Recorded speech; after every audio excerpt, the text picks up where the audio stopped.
round 2, day 2. Nepomniachtchi's playing against MVL, and Ding is playing against Caruana.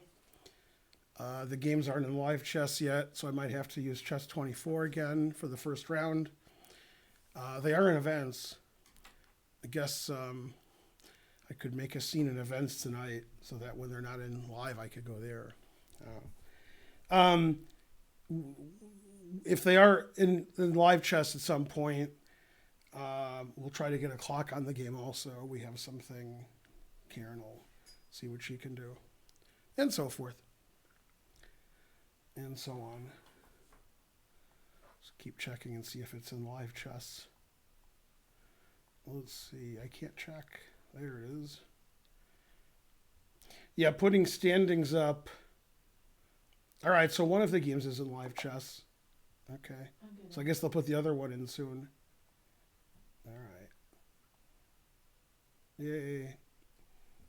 I probably got a snide remark like, I complain a lot. No snide remark. I complain a lot, so they probably go, "Rawr, you son of a..." Yeah. Yeah. Okay, they're both... Oh, yeah. I definitely think that. This is why I don't work at the St. Louis Club anymore. All right, and then Simon. Okay. So I'm set up. If you want to try to do the clocks, you have to wait till the game starts. Yeah, we can go ahead and try that. All right. So you've got your tabs with Everything's ready. Okay, well, let me just tell you what to do. All right. Click on the clock scene. Uh-huh. I'm sorry, click on the no clock scene. Uh-huh. Okay. Then go to the chess bomb screen that's over here. The events. Okay. I'm sorry, the events. This one. Yeah. Click on whichever game you're going to do first. All right. Nothing's happening.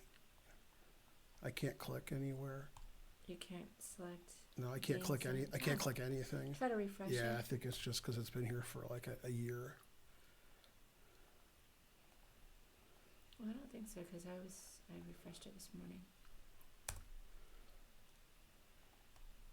Yeah, I can't click anywhere. It's not working. Why don't you get rid of everything past that slash after events? Yeah. And then refresh. Yeah, that doesn't work. On that. Yeah, I can't click anything. I can click in the URL page like you That's said. What I mean. Right, I know. Yeah.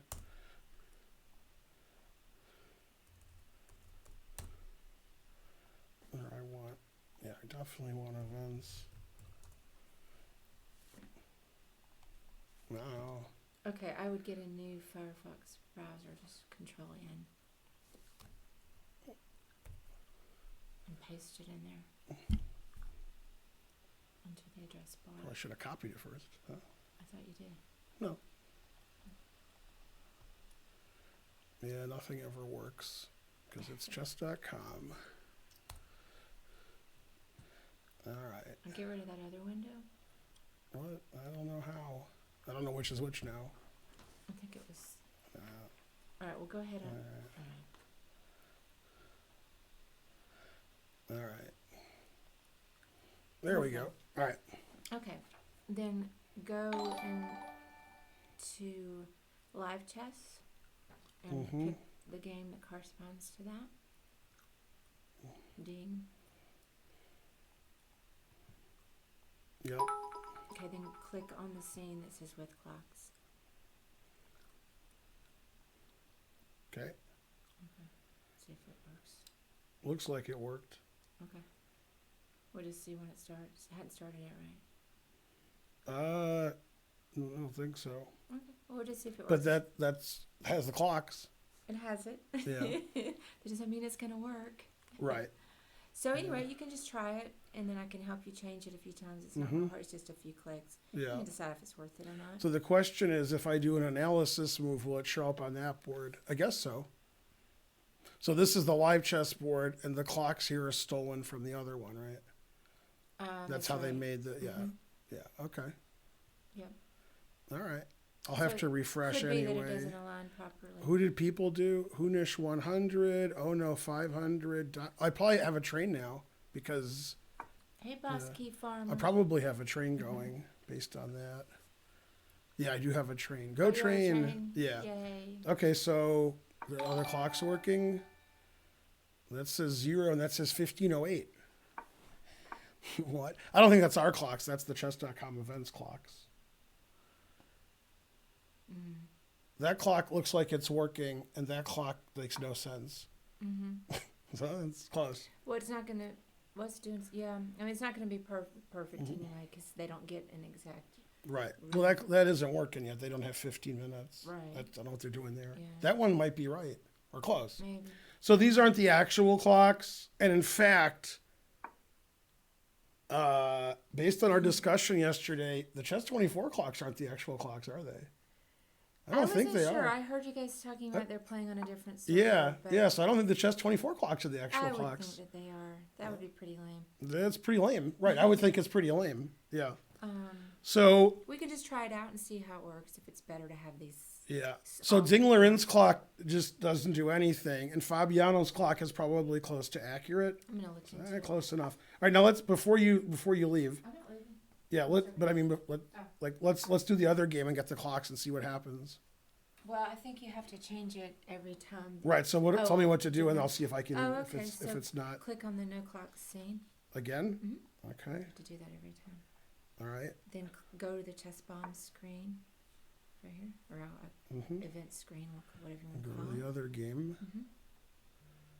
Okay. Then go back to live chess and select the game. Mm-hmm. Then click on the with clock scene. Yeah, that seems like just way too much to do to see the clocks, because it just takes away. Yeah, I mean, I don't want to do that every time. Okay. Yeah. I see what you're saying with that. Yeah, that just seems way too much work to do. Like it's like 10 clicks to like see clocks. Yeah, I mean it's 20 seconds, but Right, but it's really hard because I'm doing the game analysis, so I'm spending all my time too doing much that. mental energy. Yeah, it's just That's silly. fine. Yeah. It's just something to try. Right. But yeah, well then you might want to just use the other scene then. Yeah, that's what I'm thinking. Yeah, if you're not going to use the clocks. Yeah. So. All right. All right. But that was interesting, indeed. I learned a lot about the layouts too. Well, that's good. Yeah. Okay, so hello. Go train. We made it to level 2. Wow. Yeah, you spelled ass wrong. How can you spell ass wrong and dumbass? Come on. Dog, cat, frog, spider. Okay, I'm going to sit over here because I got to do a little bit of work. Yep. All right, let's go train. .NET Runner. I don't understand how the train got to level 2. Because Grungework gave 100 sentences? That can't be why. All right, go train. Go everybody. Hello. We have 300 viewers.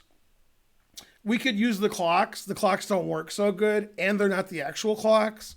And it would take me 15 to 30 seconds to click 75 times to show you the clocks.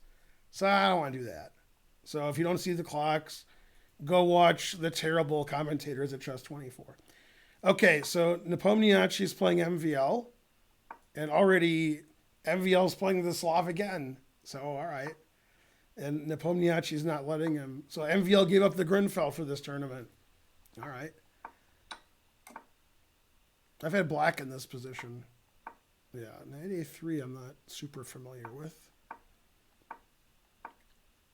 Yeah, this is theory.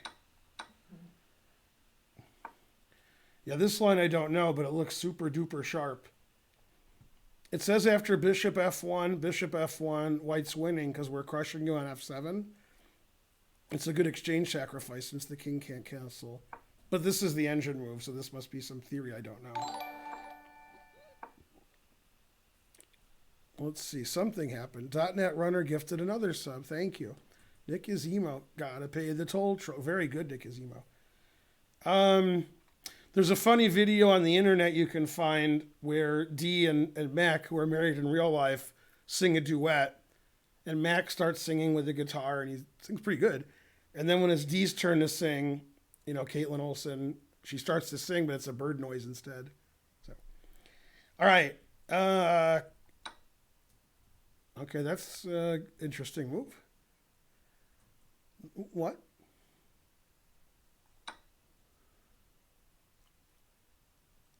Okay. It's interesting piece sacrifice. The engine says it's equal. The players are playing instantly, so I guess this is just some theory I don't know. because a6 and queen c8 are the engine moves. I've never seen this line, and white's sacrificing a piece. I guess white wants to play b5 and soften him up here, and king's no good. This seems like MVL would be white, and this kind of piece sac. This is the kind of piece sacrifice that MVL plays with white in an advanced Caro-Kann. It looks like this. Okay, so be a6, a4, g5. Wow. All right, so this is a really unusual, interesting position that I've never seen before. And it looks like Nepomniachtchi's out of his prep.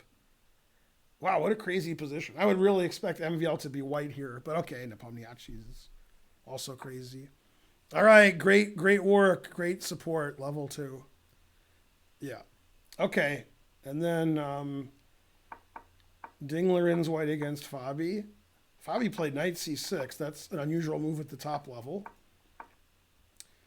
I've had black in this position. I've played bishop g4. Okay. Interesting play. Knight b1. Okay. c4, knight c2. So there's lots of incredible sacrifices in theoretical lines I don't know this round, and the computer always says it's equal. Okay. I've never seen this line either, so obviously both players know it. Dingler not going to sacrifice his rook unless he has, he knows the line. Obviously, Fabi knows the line. You could take either way on f6, it says, in e6. Okay. So black's up a rook, and probably you're going to lose that knight eventually. And white's going to get a big center, and this pawn's weak, and this pawn's weak, and this king's no good. So the engine says it's equal. And he's to play e4. Wow, and Fabi's just moving instantly, so Fabi's still in his prep. And then takes on f3. Wow. I've never seen this line, so. It's amazing how many lines I haven't seen the first 10 moves of chess, considering I've been playing USCF rated chess for 45 years. I haven't seen knight here, knight c2, knight takes rook. I've never seen that. I like the way the engine says all zeros. Now, it seems to me, and again, I'm not playing in the tournament, that when you have these crazy lines where one side is sacrificing and the other side has no development, it looks like a Morphe game, that in a 15-minute game, it's got to be good for the guy who is sacrificing, because generally the reason the engine says equal is engines defend a lot better than humans. So if white has some really strong attack, engines can thwart that, and humans aren't so good at that. So I sort of like white in these positions, even though white doesn't really have an advantage. Although Fabi's moving instantly every move. So what do I know? So I corrected the MooBot. He spelled Yufang instead of Yufan? It's weird. That's just, the way you spelled it's right. He was he's been wrong all this time. I just fixed it. Yeah, he just spelled it wrong. Yeah. It was like way off. Yeah. It was Yufang. Okay, so I must admit and acknowledge I don't know either of these openings, and they're really interesting with a lot of sacrifices. Wow, in Philadelphia, Jungle Dice just donated $50. Yay. Thanks, Jungle Dice. Yeah. Okay, Fabi's still in his prep. That's pretty good prep, because he's playing instantly. Queen d7, that's the engine move, actually. Black wants to castle queenside, since hard to castle kingside. And he can't castle queenside anymore. I think Ding knows this position too, just Ding's playing a lot more slowly. I mean, so black's just going to move his knight, move his bishop and castle, and probably white's going to win this.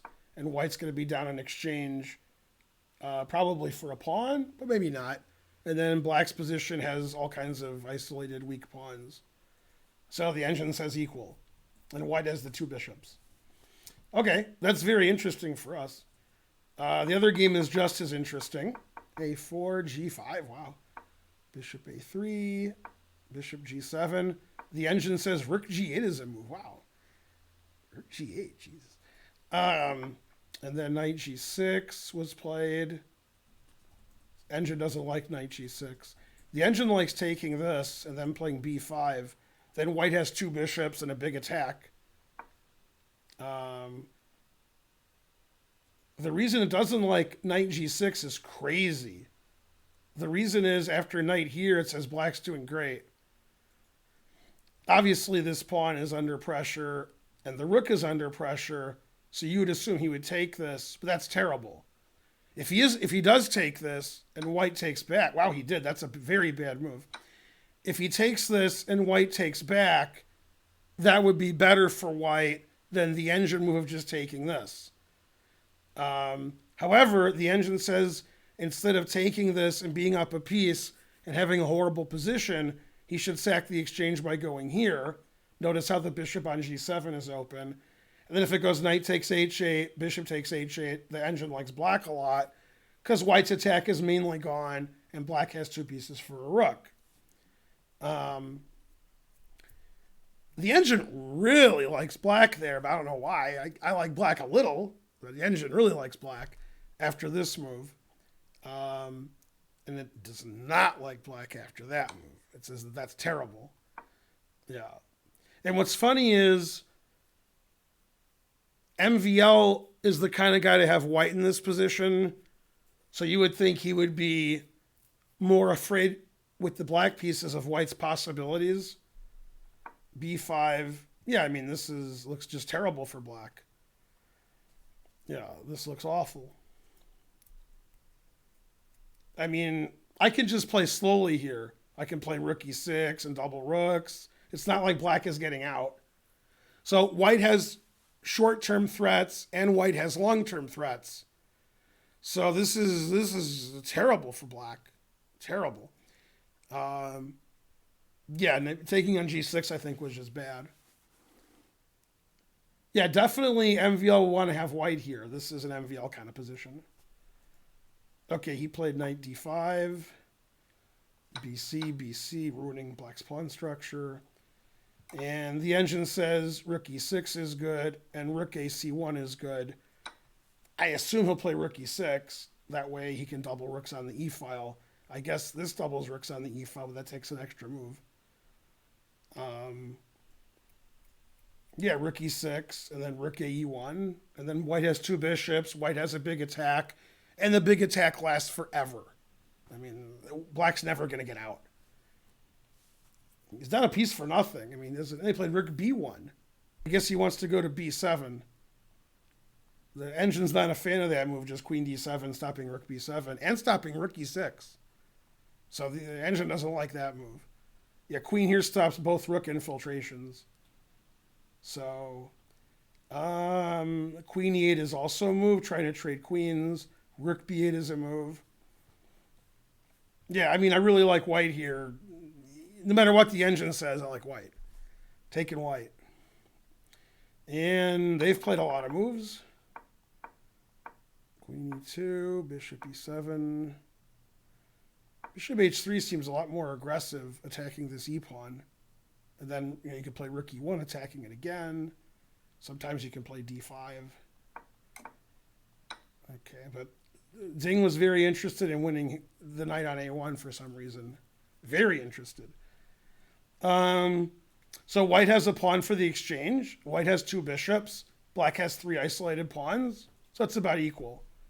Now the position looks normal. It looks like white just sacked in exchange for a pawn in some normal kind of way. Yeah.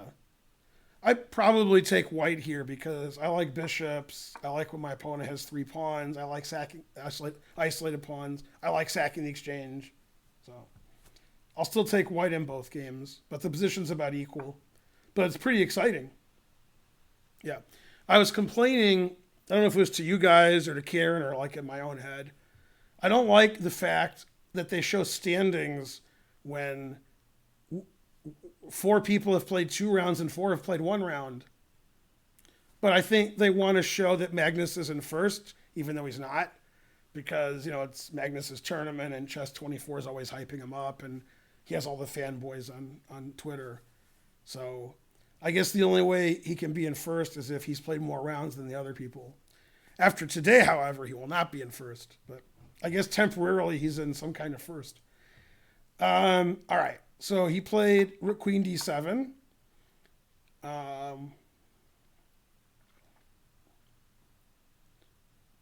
And then he played Rook B3, which can't go to E3. Can't go to F3, I guess. King G8 is a good move.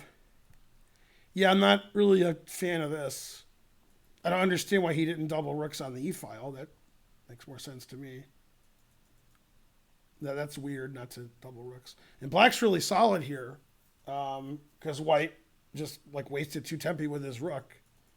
You know, when you sack a piece, you got to, and there should be long-term pressure anyway, but I mean, you got to do something. You can't just move around like doing nothing. What is he, Geary? Exactly.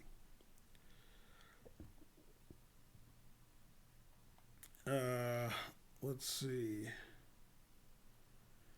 Amazing games today. Watching Caruana's game. Morphe. Karen to trim my beard. Karen trimmed my beard like 2 days ago. Is there somewhere I can find brackets? Let's see. I don't think my beard is any of your business anyway. Should I ban them? Let's see.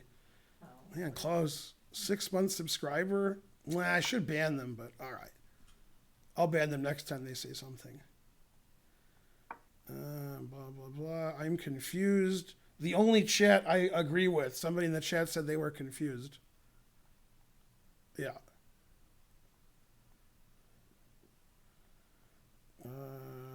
I'm bad at spelling. That's also correct. What's the time control? 15-minute with doubled on the B file. All right. What? Why is he doubling here? Yeah. All right. Yeah, the engine says that white's just losing now. I don't understand this. I understand doubling on the E file because then you could take on E7, you could take on C6, you could sometimes take on F6. Doubling on the B file, I don't understand. Where's he going? What? All right. Well, he still has long-term pressure, but doubling on the B file. Wrong file. All right. So MVL has a very nice position now because Nepomniachtchi got confused. And, man, both players playing really fast. Knight D5, that's reasonable. Knight takes is reasonable. This is all reasonable. I agree with a lot of this. Attacking the C-pawn. Defending the C-pawn. And Queen H5 attacking the D-pawn. Very reasonable play. Yeah. I'll take white here because, again, I like sacking the exchange. I like having the 2 bishops. I like having the extra pawn. And what's funny is there's a funny tactic here. It's like a myriad of tactics. It's like all tactics. It's so many tactics, I'm confused. So you could play C6, defending the pawn, and then I take it. And if you take, bishop takes D5 wins your queen. And then you could play rook F5, confusing the audience. And then I play queen G4, unconfusing the audience. And obviously, if you take here, I can take here. The engine takes on B2. And after just defending the back rank, it says white has a big advantage because, well, my bishops are good. Your rook is pinned. I have the open file. The D-pawn is weak. White's not winning, but it's good for white. So the engine doesn't play C6. It plays rook F5, which seems a little dangerous. So I don't know. Anyway, very complicated position, but I think it's much harder to play black. Much harder. Even if the engine says black's fine, I think it's not easy to play black. Okay, after queen E8, which obviously white doesn't want to trade queens, white's down a piece. Play queen D3, and black played rook H7, which is pretty slow, but all right. And he wants to move his bishop and move his rook. And white played bishop B2 after doubling on the B file. He wants to play bishop E5 and rook B8. Okay. Seems really slow and incorrect. Yeah, I think White's just lost here. I don't like I don't like I don't like anything he did. Uh, MVL conversely played Bishop F8, following a very important rule. Always play Bishop F8.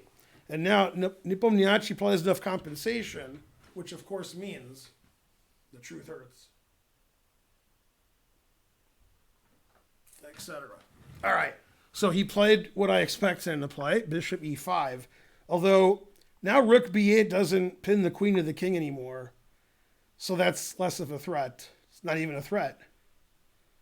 So, okay, I mean, Black's up a piece and he has to discombobulate, but, I mean, he's up a piece. So, he could play knight d7, stopping Rook b8 and attacking the bishop. He could just play a5 and ignore Rook b8. He played knight d7. That makes sense. Yeah, he's down a piece. Yeah. Yeah, this was rook here, rook here, rook here, bishop here, bishop here, bishop here. They're all bad moves. Every move Nepomniachtchi's played the last 8 moves is bad. So maybe they have the pairings wrong. Can you check and see if Giri's playing and it's not Nepo? Okay, Kieran's looking into it. All right, so now White doesn't have the 2 bishops. So White's down a piece for a pawn, and there's like nothing going on. Down a piece for a pawn. All right. It looks like Nepomniachtchi just gave up. Like, after he doubled rooks on the B file and that was stupid, he's just giving up. All right. Like, he's just on a piece for nothing now. There's no compensation. The extra pawn's meaningless. Black's up a piece. The rook B8 is stopped. The E pawns can't be attacked because his rooks are over here. Yeah, this rook B1, rook B3, rook here, bishop here, bishop here, bishop here were all bad moves. Every one of them. I mean, I was like, it's good to be White. White has a long-term initiative. And then, is Giri, did you check that? Yeah, that's a terrible play from White. Terrible. All right.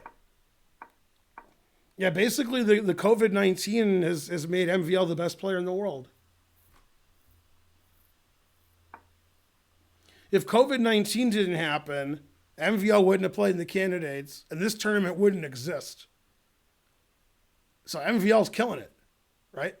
Also, speaking of killing it, if you're over 40 and you live in the U.S. and you've played USCF-rated tournaments, you've probably heard of Don Schultz. He was the USCF president in the 80s, I think, maybe the 90s, maybe the 70s. He ran for president in the 60s. He was FIDE delegate, FIDE zonal president. He's about 2000 USCF. He directed the U.S. Championship. I played it in Key West in 94. He's been active in USCF politics and Florida chess for 50 years. He died today or yesterday. Yesterday? Probably yesterday. Maybe. He died yesterday of the COVID virus. He was 83 years old. So if you knew Don Schultz, R.I.P. All right. Yeah, not Don Shula. No, close. Yeah. I knew Don Schultz. I played in some tournaments he organized, and I never played him, but yeah. This guy said Maxime Virus Lagrave. Yeah. No, MVL's taken, okay. So Rook F5 was played, or it wasn't played. Might have been played. All right. Rook F5 was played. That's the engine move. Queen E2 is okay. Rook F7 is okay. It's quadrupling on the 7th rank. Good. Yeah, this is very pleasant for White. Very pleasant for White. Very pleasant. Oh, the 7th rank. This the whole rank is take. Yeah, that is unusual. I do admit.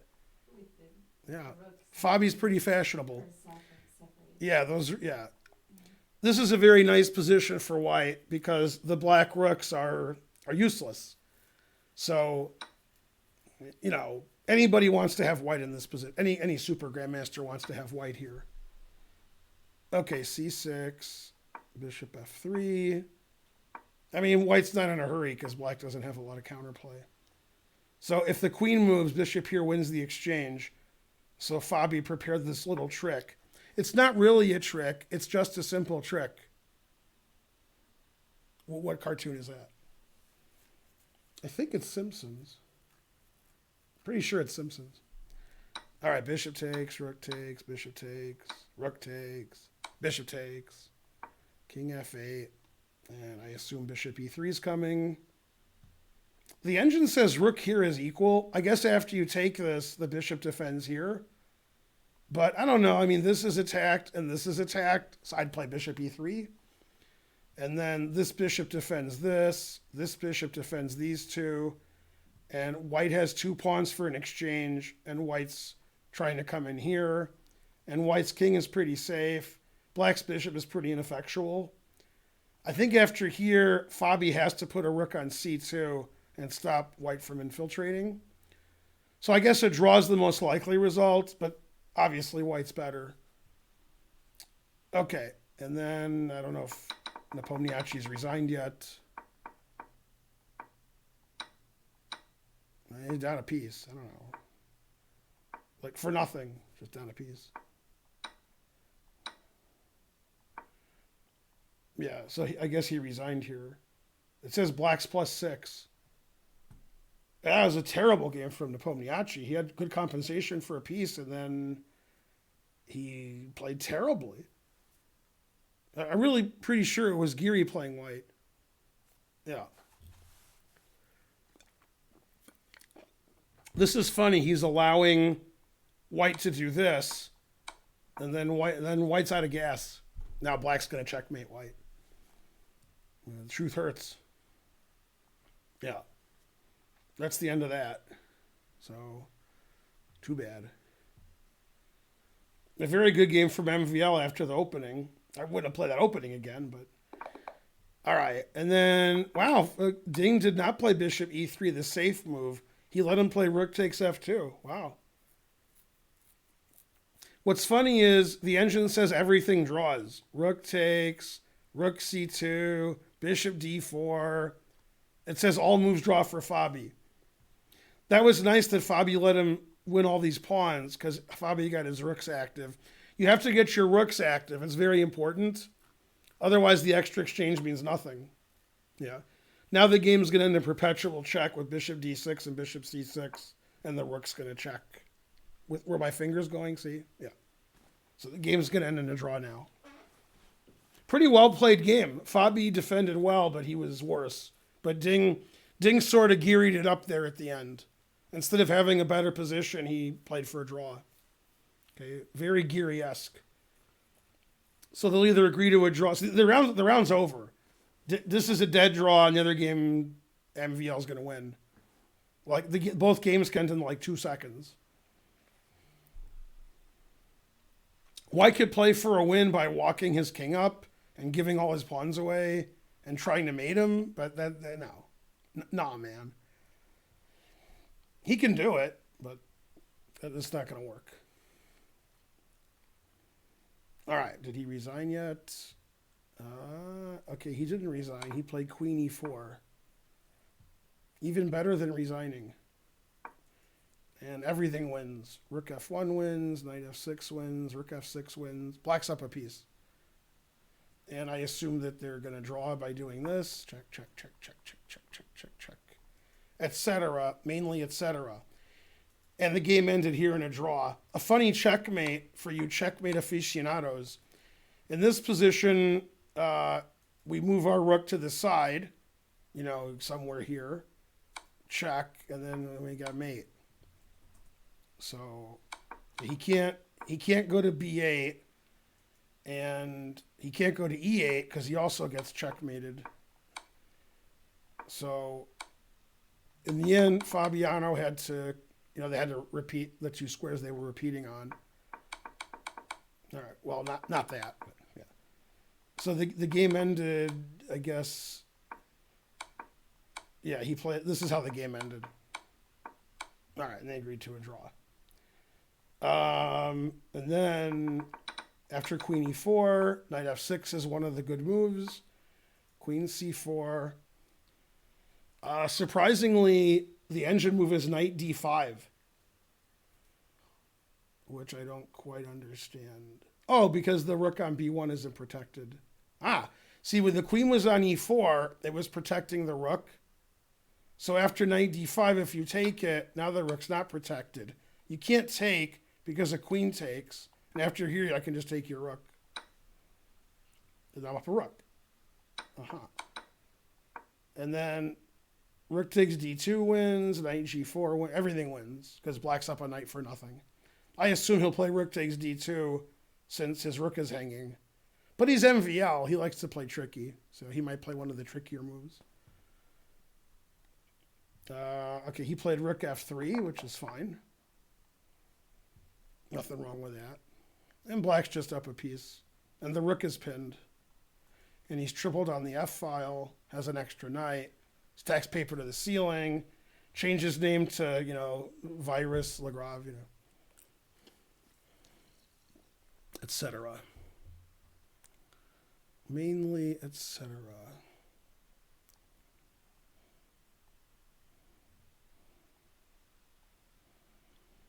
Why isn't it? Well, you don't have to resign. If you resign, you lose. So that's not good. But he will lose. Yeah. Geary would never sack a piece in the opening. I sort of agree with that. Yeah.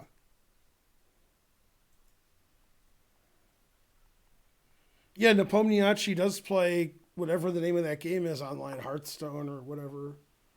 Not sure what it's called, but he plays it. Yeah. Okay, so he played King G2, and every move wins. The engine plays Knight D5, which he will not play. That will not happen. The second engine move is A5. That will also not happen. Those are funny engine moves. The engine doesn't give G4, which to me is the obvious move. So maybe it hangs all my pieces. Well, what's wrong with G4? There's nothing wrong with G4. Okay. That's to me, that's the obvious move. You're putting white's king in a mating net and defending the rook. But the engine doesn't agree. Yay, he played G4. I suggested a non-engine move, and then MVL played it, proving we're both human. Yeah. Maybe there's some better engine, and it plays G4. G4 seems reasonable, because then we're going to checkmate the king a lot. Lots of checkmating of the king. Did I see Leela sack her bishop? I did not. A5 is obvious. I don't know about that. Paul Morphy better than these players? Correct. Go engine. Rook G3 doesn't win. Do you think Morphy would have won this game? What?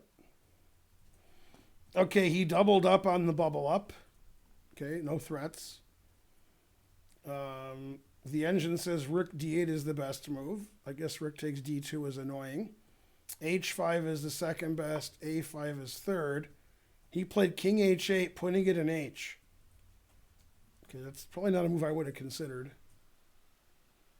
So the reason he played King H8 is the king was lined up with the queen. So he wants to play Queen H5, Queen H3 check, etc. But he doesn't want to play Queen H5 with this because that would be ridiculous. So he played King H8. Now he wants to play Queen H5. And then this seems sort of winning. So could also go here and here. The engine plays King G1. Rawr. I'm guessing he will not play King G1. Anyway, pretty good game from MVL so far. Not good from Nepomniachtchi. Not good. So he lost the first match to who? To Caruana. Yeah. H3, putting it in H. That's amazing. Rook takes, king takes, queen here is the quickest win. That would be shocking if he did that. I don't even understand that. Why can't I play?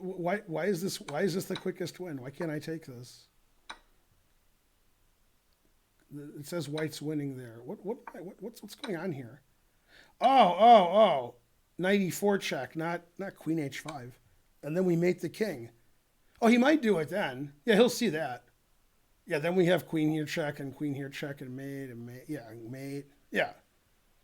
Yeah, he might do that. Maybe. If queen takes, we have check, and then queen g5 mate. Yeah, he might do that. MVL will see that. Yeah. Because it's check, and then check, and then check. So he sees queen takes, queen here, queen here. He knows this loses. He knows that. Yeah, he might do it. Is this easy to figure out? Is that queen f2? Then what happens on here? Queen f5, and then queen g5 mate. Well, he might do it. He might see that. Yeah, that sounds like an MVL kind of tactic. Okay, he didn't do it. Yeah, so he could have won in one move with this. But he didn't. I don't know, maybe he just doesn't care. The move he played, knight h7, the engine does not like. He just wanted to mate like this, but queen d4 check, and he has to trade queens, which is also winning, but it's less winning because he won't mate him. He'll just try to win a piece up endgame where the pawns are disappearing. That's a pretty bad move. Still winning, but this is much less winning for white. White's not getting checkmated, and there's very few, the pawns are disappearing. So that's pretty bad. If MVL had thought like an extra minute or two, he would have played rook g3. Now, black is threatening checkmate here. Rook f2, rook f1, the other rook to f2. So it's still pretty winning. So now we got to stop that. The problem is taking this doesn't stop that because knight g5 is going to checkmate at the end there. So rook e2 is forced. This is winning. It's just much less winning than the other way. The other way would have been resignation in like 3 moves. Now it's going to go another 10 moves. Do these matches affect rating points? They do not.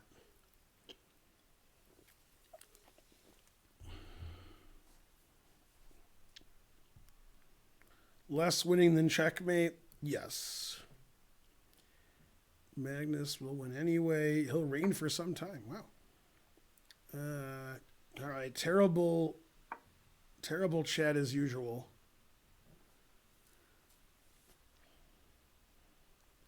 How many more years to have the word title? What's the word title? Is that like Scrabble? Karen, with the new put it in H emote, it looks like. Mm-hmm. Yep. I'm still not happy. You're still, there's only one thing to do when you don't like the put it in H emote, is Danny Wrench. Yeah, I actually got it without refreshing. That's crazy. But put it in H is level 3, right? That's tier 3? Yeah, only me, you, and Kangaroo, and maybe one other person. Yeah, there's not too many. You guys don't have put it in H because that's tier 3. You guys can't afford that. All right.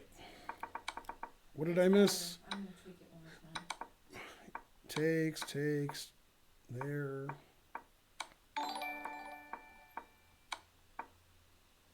This looks like black's up a piece. Loose Cannon subscribed. Good. This subscription lasted longer than almost all my relationships. Hooray.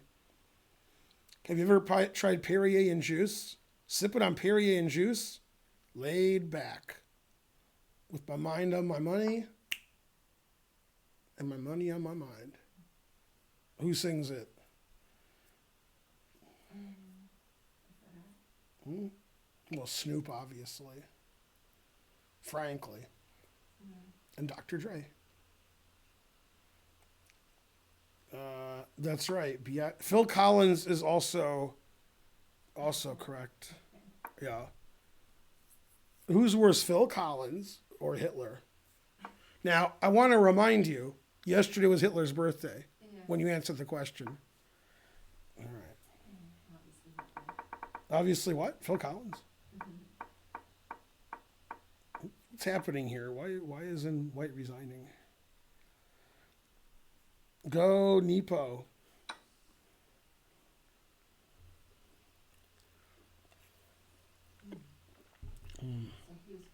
He did not see Pakidze that coming.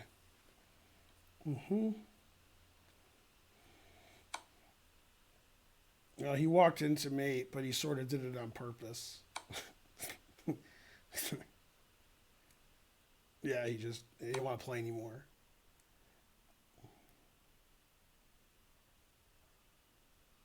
He played mate in 3 instead of mate in 2. He could have played this mate, but he decided to play this mate. And then he resigned. If here, then this is mate. And if here, there's 2 different mates in 2, he could play this one, or he could play this one, or he could play this one. So he resigned here. All right, good game from MVL. Good one quicker, but yeah, that's all right. And not a good game from Nepo. Not good. There's good and there's not good. That was not good. Why don't you like Phil Collins? Don't you have 2 ears and a heart? I do, but I also have a brain. So that's the problem. What? Trying to learn. They make fun of Phil Collins good on South Park. Oh. They do a good job. What happened was when there was an Academy Award for Best Song, the Blame Canada from the South Park movie was up. And I think a Phil Collins song won. So they hate Phil Collins. Obviously they hate him anyway, but they made fun of Phil Collins the rest of the show. What was the opening? I don't know. It's a very strange opening. This was the opening. It was very weird. Yeah, this game didn't make any sense, so you must have quit. Yeah, and I think the first bad move he made was here. He played Rook B1. He should double up on the bubble up and take his 3 pieces, put pressure on E7. And actually the engine likes white quite a bit here. This move's not good. This move's not good. This move's not good. Bishop B2 is not good. Bishop E5 is not good. So after like 5 bad moves in a row, black was winning. I mean, Nepomniachtchi, after he sacked a piece, he played like he didn't sack a piece. He's like, all right, I'll play here. I'll slowly build up pressure on the queen side. What? Are you kidding me? Down a piece, dude. All right, good games except for one thing. Not good. The only thing worse than those games was the train. That was a terrible train. Oh, the next game's already started. God damn. So Fabi played E4 and Ding isn't moving? That doesn't sound right. Okay, and then I can put it back to the correct thing. All right. So I don't know if E4 was played or, somebody put a pawn on E4 to trick the audience. Also possible. So Fabiano and Ding drew their first game. Pretty well played, I think. Ding had some pressure, but couldn't do anything with it. And MVL beat Nepomniachtchi convincingly in the first game. And this is game 2.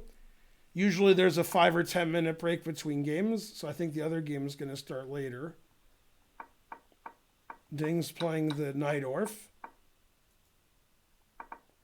And Fabi played Queen D3. Pretty unusual move against the Najdorf. Okay. And again, Fabi's always prepared to the teeth, but I don't know this line at all. Queen D3 is very strange. Normally, when white puts the queen on the 3rd rank in the Sicilian, like for example, Andrew Carlsen likes to go Queen F3, then the queen's going over here somewhere. It's doing some kind of business. Because on D3 it's just going to get attacked, but it can go over here. So yeah, he didn't play Queen H3. That was just me being silly. Okay, so he played B6, and already Fabi's thinking. So black's going to play in hedgehog style, and I mean Queen D3 seems pretty strange, so that's not a move I would have considered. Okay, and he did play Queen G3 as expected. Never play F3. Yeah, so it's just a hedgehog, normal looking position, except white's queen is on g3 instead of d1. You can argue whether the queen is good on g3 or not. You can argue it attacks d6 and g7, and you could argue the queen can get attacked quite easily and can get trapped, and the queen doesn't defend the queen side or the center. So I don't know. It's unusual. If the queen ever goes to f2, we're back in normal position, like queen here, queen here. So I don't like the queen here, but that's me. Yeah, white's just pretending like his queen is here and just playing the same moves. But his queen's here. So there you go.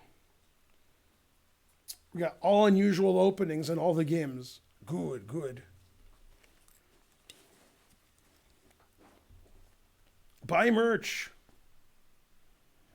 Let's see. Fast. Fabi doesn't know the Najdorf. Fabi knows the Najdorf. God damn. Ding is awesome. Agreed. Ding doesn't know e4. I don't know about that. Chat's not too good. Terrible. Okay, he played bishop e7. He said, I dare you. I double dare you to take on g7. And Fabi said, do they speak English and what? So if he takes on g7, it would go rook g8, queen h6, rook takes g2, which is unclear. So Fabi can castle queen side. Fabi can castle king side. He could play h4, putting in an h. He could take this. It's all about equal. Right now, the engine wants him to play queen takes g7.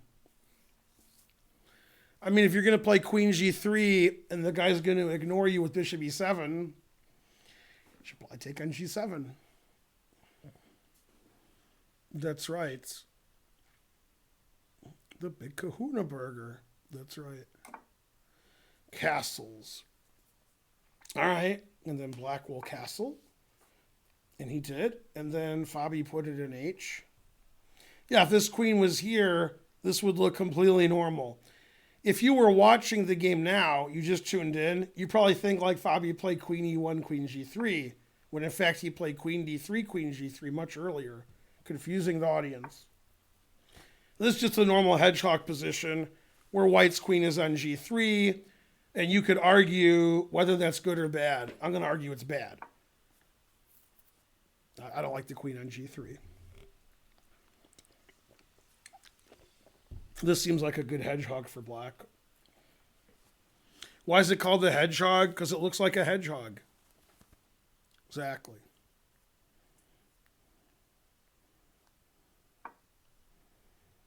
Knight b3, always retreat. So black could play knight h5, black could play d5, black could play g6, black could play bishop f8, black could play queen b8. Queen b8 was played. That's why it's a great opening, because you get all kinds of stuff you can do. There's not like it's forced.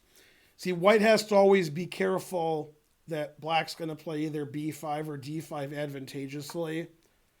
So it's hard to play quickly with white, because sometimes b5 is good, sometimes d5 is good. So Fabi moved his bishop, his knight, away from d4, so his bishop could go there. And Ding doesn't seem to care. Yeah, Ding's playing like he's a Fonzarelli. And what's Fonzie? It's cool.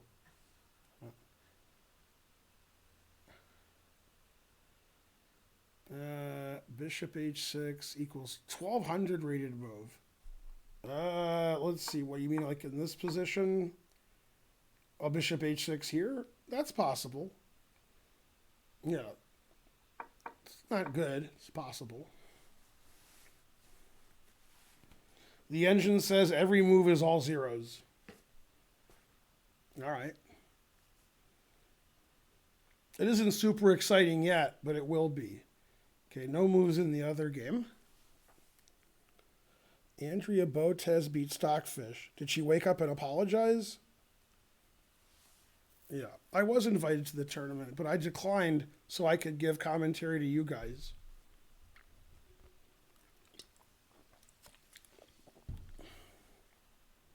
All right, let's do that again. Ready? What's Fonzie like? Cool. Correctamundo. All right, very good. We're the greatest acting pair since Rufus and Doofus. What'd you say about my perspicacity? Oh, my capacity for personal sacrifice. Sorry about that. Very cosmopolitan.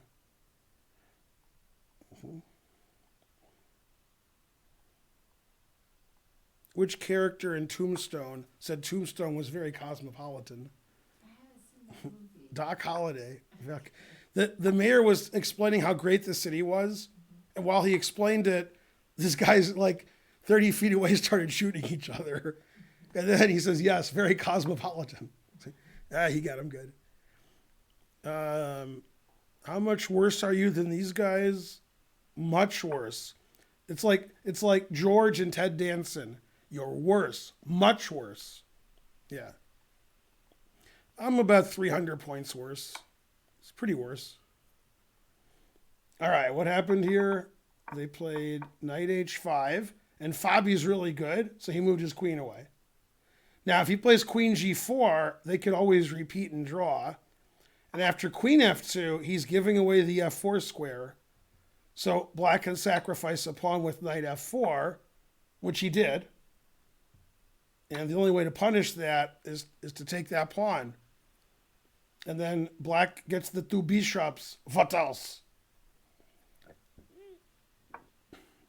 And the engine likes black because black has good compensation for the pawn with his bishops. And he did take the pawn.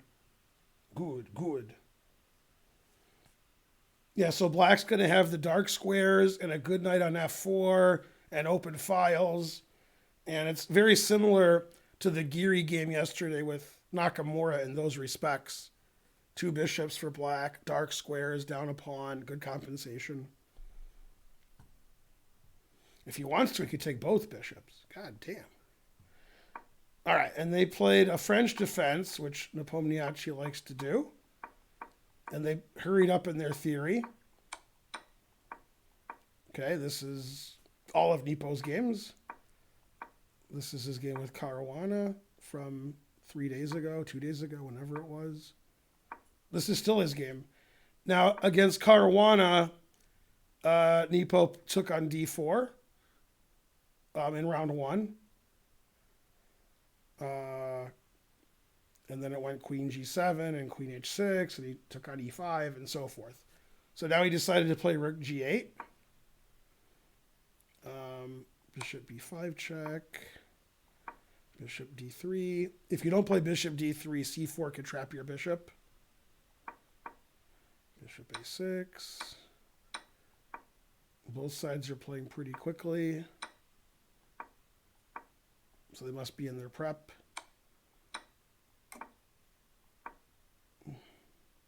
Yeah. This is a position only Conrad Holt would like with black, although the engine says it's equal. But who would want black here? Black's king and rook are trapped forever. Boo.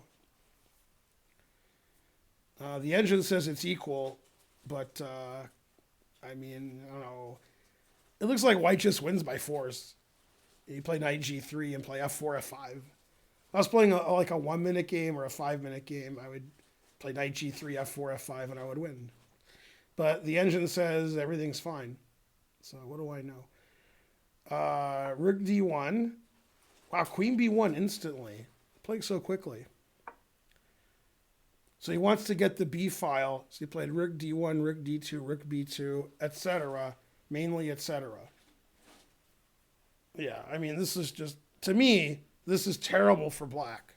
I was playing the French defense before these guys were born. Damn, that's true. I made a joke, but it turned out to be true.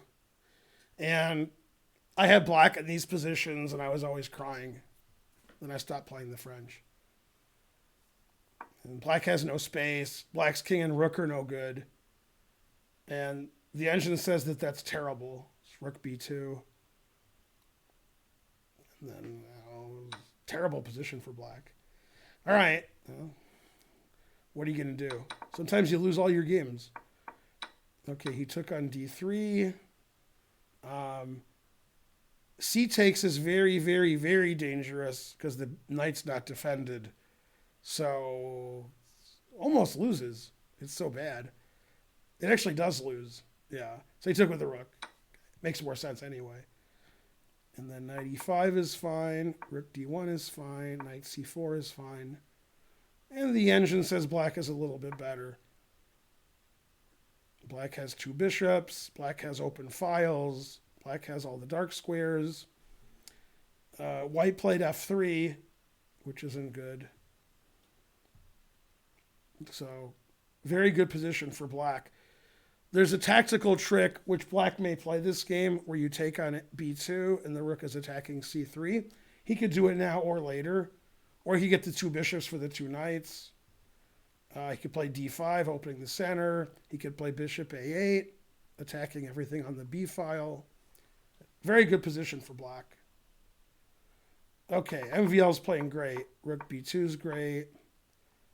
And I guess queen d1 is annoying because it pins the knight. So the engine wants to play bishop d2, so you can't play queen d1. And after bishop d2, I guess we can try to kick out the queen with knight c1 or knight f4. And eventually, I'm just going to win with my rook. And then these pieces don't play. So it's just, it looks just terrible for black to me. I really hate black's position. And when I was a kid, I had black's position here all the time, and I hated it. So now I'm not playing the position, I still hate it. Wow, the engine says queen h7 is the best move. God damn. Truth hurts. That's actually funny.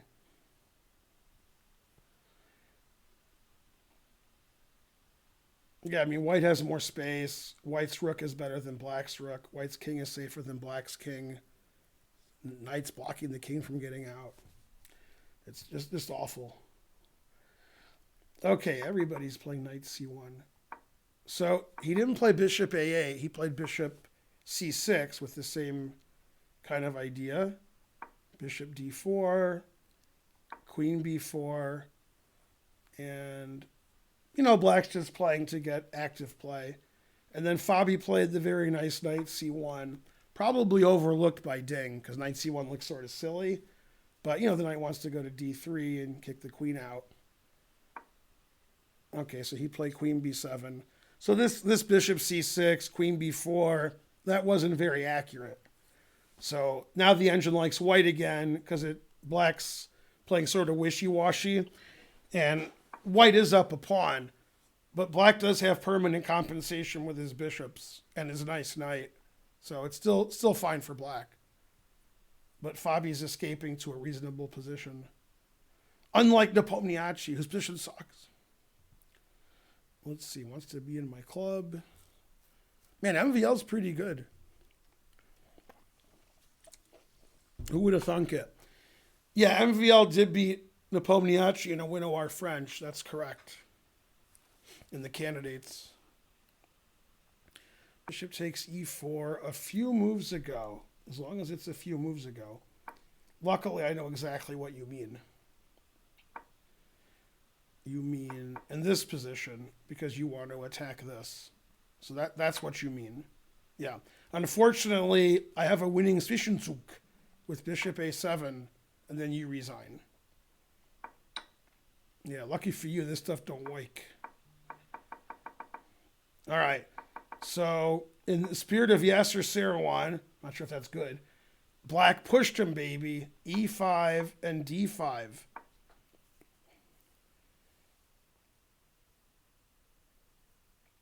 Very aggressive.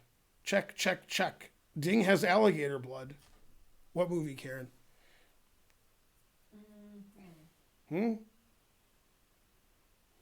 What? Check, check, check. He has alligator blood? Come on. Is it one of the 5? No, I don't think it's a movie that I quote a lot.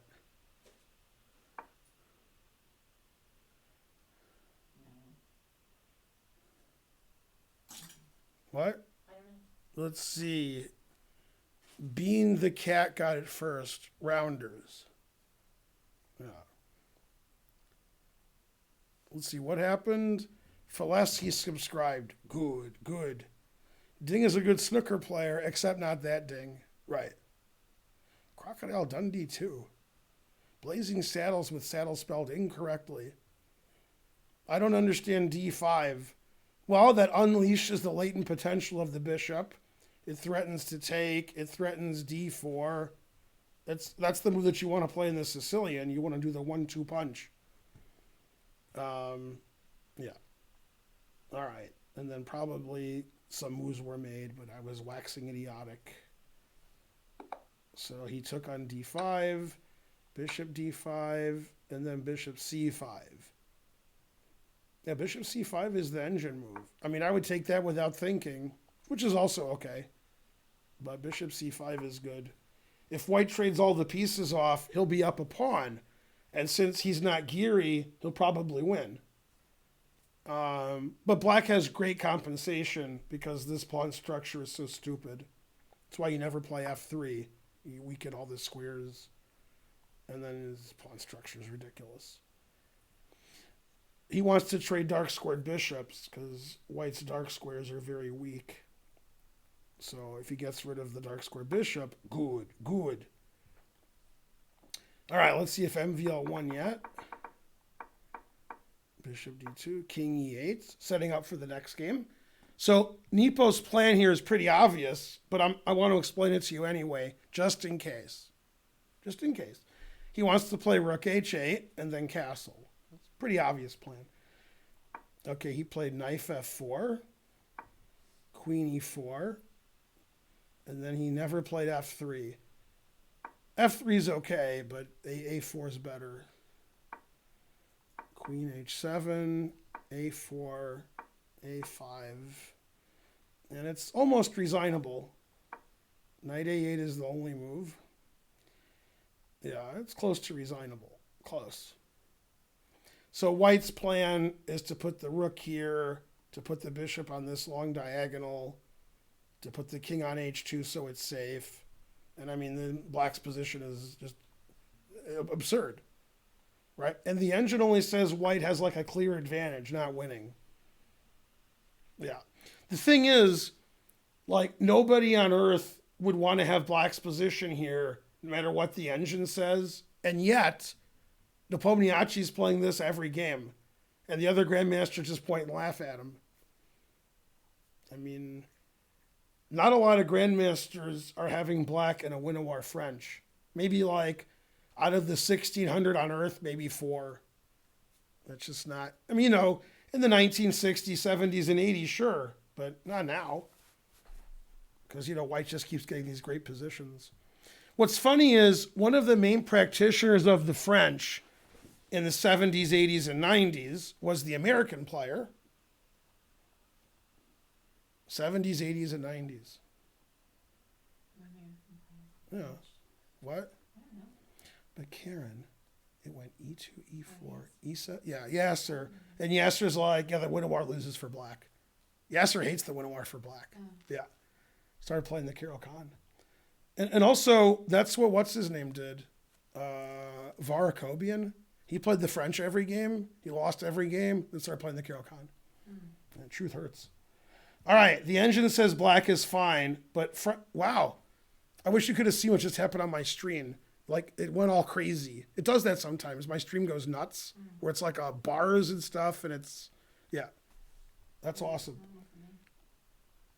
Okay, and then after bishop to c5, he didn't want to trade the bishops. He played bishop g5. Good. Rook bd1's good. e4 is, I don't know if it's good, but it's complicated. Yeah. Man, Ding's really taken it to Fabi this game. Fabi's position's fine, but Ding is playing really aggressively with black. Yeah, my stream keeps acting crazy. It's spinning and then bars and scrunching up. Awesome. I think I'm going to refresh. I don't want to read the chat anyway. Your browser encountered an error while decoding the video. Error number 3000. That's what my stream says now. That's what the stream says. It doesn't have my picture. It just says that. It's a black box. think I'll refresh. Yeah. Yay, we have 1,000 viewers. Good, good. How much of a donation to play Mario Kart? Probably 50,000, right? If somebody donates 50,000, I'll stop doing commentary and play Mario Kart. Oh. 50,000? Permanently? No, I mean this stream. What? Dollars? Yeah, he said how much of a donation to play Mario Kart? Is 50,000 acceptable? 10,000 is good. 10,000? Yeah. Well, I wouldn't do it for 10,000. 50,000 I would. Kieran says 10,000. So $10,000 I'll play Mario Kart. We're done. What? No, we're not done. He means right now. Yeah. Yeah, okay. So Kieran says if you give $10,000, I'll play Mario Kart right now. So all right. We have to figure out how to play it. Archer must Not 10,000 bits, $10,000. I thought 50,000. So how much for Karen to play Mario Kart? $9,999. Well, I'm not going to interrupt your stream, but I'll certainly play anytime. What? All right. So Fabiano's not going to move. This is a great game. Like Black sacrificing, getting the 2 bishops, playing really aggressive chess, and Fabi's defending pretty well. So really, really high level game here. Let's see if this game's over yet. Okay, so he played Queen G3. I was thinking about that, to reconnoiter the queen over here. Not sure if that's a good idea. Yeah, the engine says Queen G3 is terrible.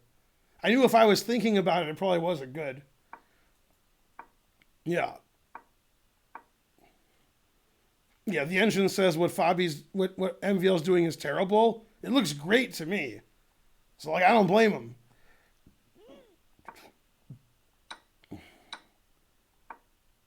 All right. Now, in this position, Nepo played a very strange move. Wow. I mean, the queen has access to these squares, and he played Queen G8.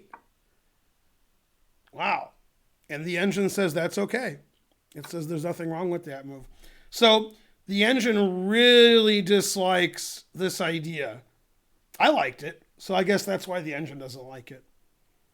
And it says that it's equal now. It says white gave all his advantage away because he let black, black had to untangle because black couldn't do anything. And so white made like 9 moves in a row doing nothing, so black untangled. Yeah. Obviously, white's still better. White has more space, and the bishop's going to come to A3. But, okay, the engine says it's equal now. Even when the bishop comes here, it says it's equal. That seems like it's good for white. And I could see black just losing immediately there. Like, if I play queen F8 and we trade queens, I guess you could play knight E8 and defend your G-pawn. All right, I guess. Then I'd be worried about here takes, and bishop takes, and queening. I still wouldn't like that position. So I still hate black's position a lot. But the engine says it's equal. I almost guarantee white wins this game. I hate black's position. I'm like mad about it. And I like the fact that this was my idea, even though it's terrible. Yeah. Because this is, that's annoying.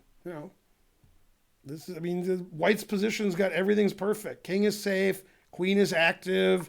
Got the whole diagonal. Okay, he just blundered knight d5. That's a blunder. Now it says knight takes d5 just wins. And they take all the pawns. Because you can just push all your pawns. You get the 3 pawns, then you play d5, f4, f5, d6, and you can't stop them. The pawns just keep moving.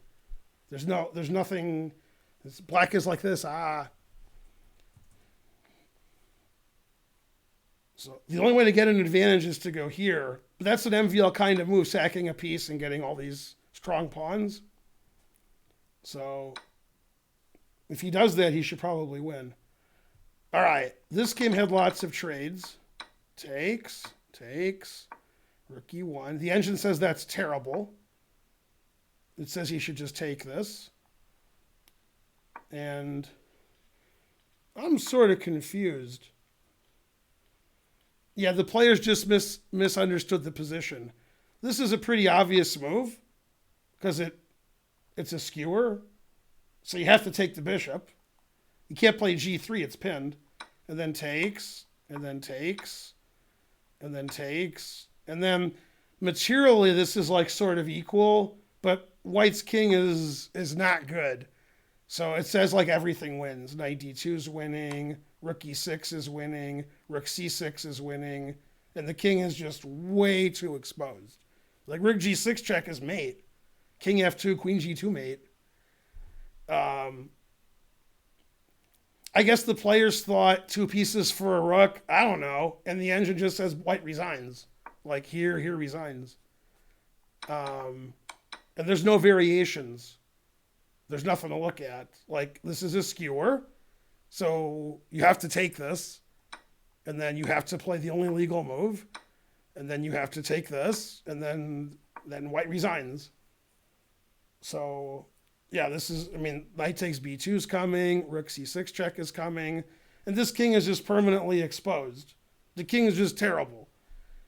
So both players missed it. I mean, it's rapid chess. In slow chess, neither player would miss that. Yeah, Fabiano said when you play on the internet, not playing as well as yeah. Bishop h4 was probably just winning. Okay, so he played this instead. Geary was proud of bishop takes d3, exclam. So, all right, because it made the game sort of equal. All right, so white's sort of a meaningless pawn up because all these pawns are weak, and black's king is safer because black has more pawns in front of his king. So the engine says it's equal. But bishop h4 was winning for Ding. All right, and he did sack the piece. God damn, good job, MVL. Yeah, very nice. Taking all the pawns with check. Yeah, this is annoying because these pawns just rolling. And then these knights don't do anything. And you can't get your queen in here because your f-pawn's hanging with check. So position, in fact, the engine does do that. After f4, the engine just gives the f-pawn away because you can't keep your queen here the whole game. You can't have and then white's pushing his pawns, your queen stays on g8. So the engine just says, yeah, all right, take my f-pawn with check. Yeah, so d5 is good, f4 is good, bishop f4 is good, and then black's position is ridiculous. Very good play by MVL, especially the thing that was no good. I like it because I thought of it. So, all right, and then they must have played some moves because it's a different color. That's the horse of a different color. Knight d2, rook d1, queen takes b2, knight e4, queen b3 attacking the rook. The engine says it's equal, but this looks really dangerous for white. Well, he has to play rook takes d2, otherwise he's losing. Then it says bishop takes, queen takes a4 is equal. You could also play rook takes now. And then check and trade queens, and that's a drawn bishop and pawn ending. That's pretty drawn. Play rook takes, pawn takes, queen check, queen g1, takes this, and then it's just even pawns and a bishop ending. That's pretty equal. So you might do that. All right, what happened here? Queen b3 threatening c4. Knight c6, the correct move. c4. So MVL wanted to get his piece back. All right. And after he played knight takes d4, queen d3, and MVL got his piece back. Yeah, this is really, really, really, really bad. This pawn's like this. Because like later in the game, you know. All right, so the engine says bishop here is a blunder, and now black's equalized. It wants him to play king f2. You can't take either knight because knight e2 check wins the queen. So after king f2, you're threatening both knights. And there's no checks. But after bishop here, he can check and then play queen d8 defending his knight. So then the engine says it's an equal position. So bishop here was a real mistake.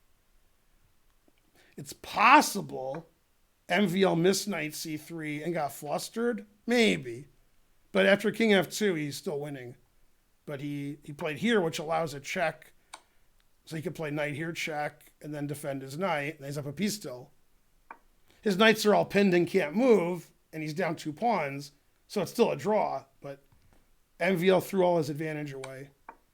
Yeah, and Nepo found it. All right, it's still better for white, because the knights are so silly, but he threw almost all of his advantage away. Okay, and then they did play the line that I said would happen. Takes, check, check, takes, and it's just a drawn position. And nobody's better. Nobody. All right, so this game's going to be a draw, although Fabi escaped there because bishop h4 was winning. It'll go back in the position after rook bd1, or rook d1. This position, bishop h4 was winning. It's a skewer. You have to take it. Check. Takes. Rook takes f1. If you don't play rook takes f1, it says black's +6. Rook c6, threatening rook g6 check. And then you lose. Truth hurts. Yeah, I just completely lost. The knight's coming in here, attacking the rook, and knight f3 check. The rook's coming in here. And these pieces don't defend the king well. King is really wide open here. So he could have won with bishop h4. And instead it's going to be a draw. And here white was winning, and this might be a draw too. White might still win by bishop a3, bishop d6 check. So white might win, but might not. Yeah, I don't know about this opening that Nepomniachtchi is playing every game. Very suspicious. The clock's ideas seem too onerous to me. So I didn't. We could do it, but it's too complicated. I need like a lackey to do that. Okay, he did play bishop a3. Both sides had very little time. Now you have a clock update. Magnus beat Firouzja 2.5, 1.5, and Hikaru beat Giri 2.5, 1.5 yesterday. Also, etc.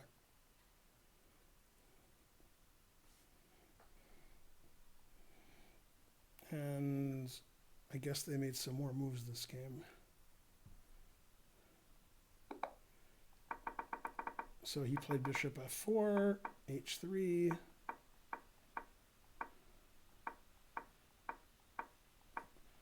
Isn't super exciting. All right. Just completely equal. This is still better for white. This is what Mark Dvoretsky calls the superfluous knights, when the knights are defending each other. That's not what you want. You would prefer to have your knights next to each other so they control a lot more squares. So like neither knight can really do anything now. And bishop d6 is annoying. It's very hard to play black here. So probably white's still going to win because it's just so hard to play black. Black's king is exposed. White has more pawns. The knights can't move. White's king is safer. So it's still really hard to play black, but white's technique when he was winning wasn't very good.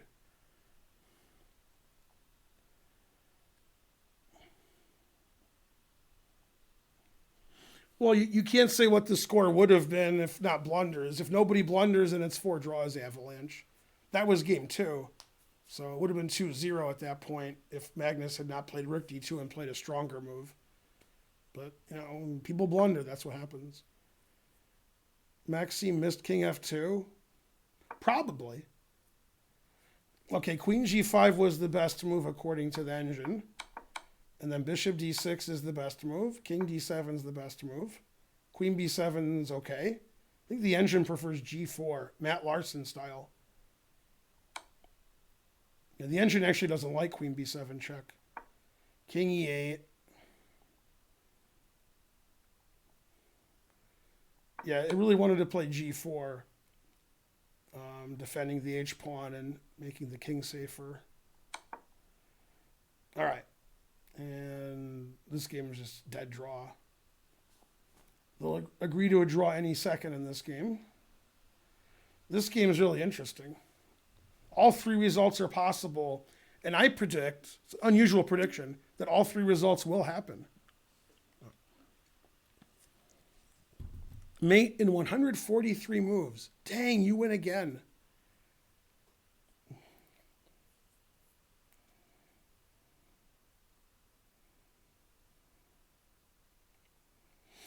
It's funny, this ending's better for white if we check on the back rank and trade queens on d8 and play king here, because the knights can't move.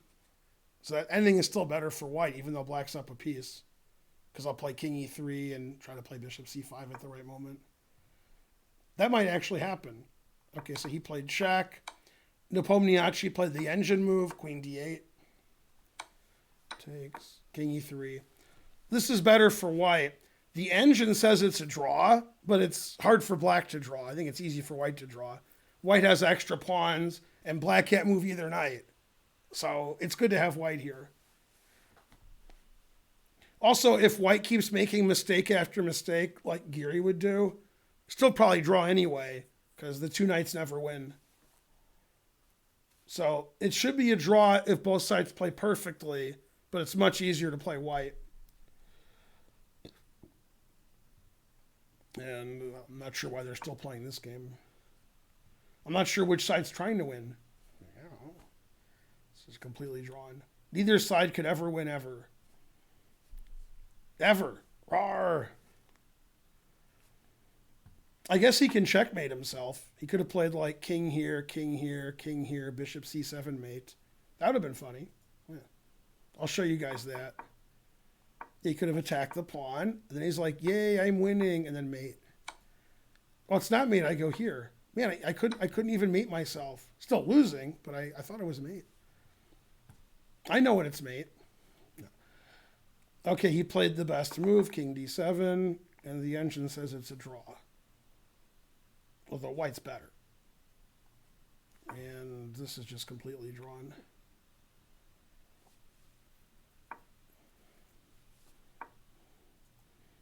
Bishop f4. Good, good. Bishop f4 is a funny move.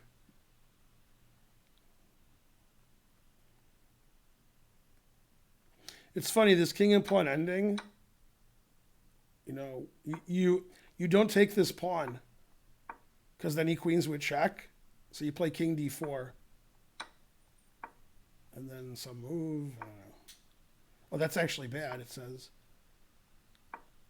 Oh, yeah, because then I queen would check. That was dumb.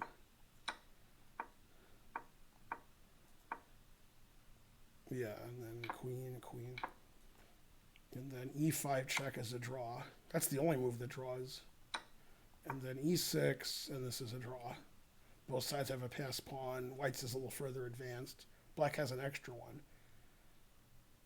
That might happen if he trades bishops. It'll definitely happen if Fabi misses king d4 and only sees king takes pawn. Then he'll think he's winning because he queens first. That would be funny, actually. King d4 is an easy move to miss.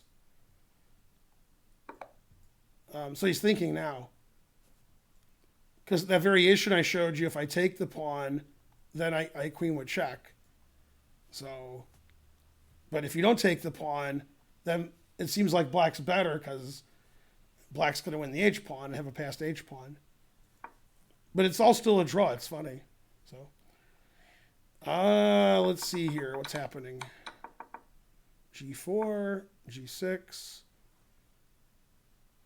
bishop c5, engine approved, knight b3 is forced, king takes e2. That's possible. Bishop b6 is also possible. See, the idea obviously is after takes, g5 is an interesting move. Like, I thought it won immediately, but the engine says it doesn't. See, you want to, like, this is a very interesting line. But the engine says this is a draw. Because the knight can go here and we have knight check and come back. I mean, white has a passed c-pawn. White has a passed h-pawn. I wouldn't play this if I was black. And he did not. He played g takes h5. And I think after bishop b6, white has a big advantage. Because white has more pawns, a bishop versus a knight, a passed c-pawn. It doesn't look good. Actually, the knight takes c5 was better. And it does look bad because of g5. I agree. But black has tricks where his knight gets back with knight f4 check. So he would have been okay with that. But g takes h5, I think white's back to being... Yeah, he played bishop b6 after g takes h5. I mean, now white's up a pawn, and there's pawns on both sides of the board. A bishop versus a knight, a passed c pawn.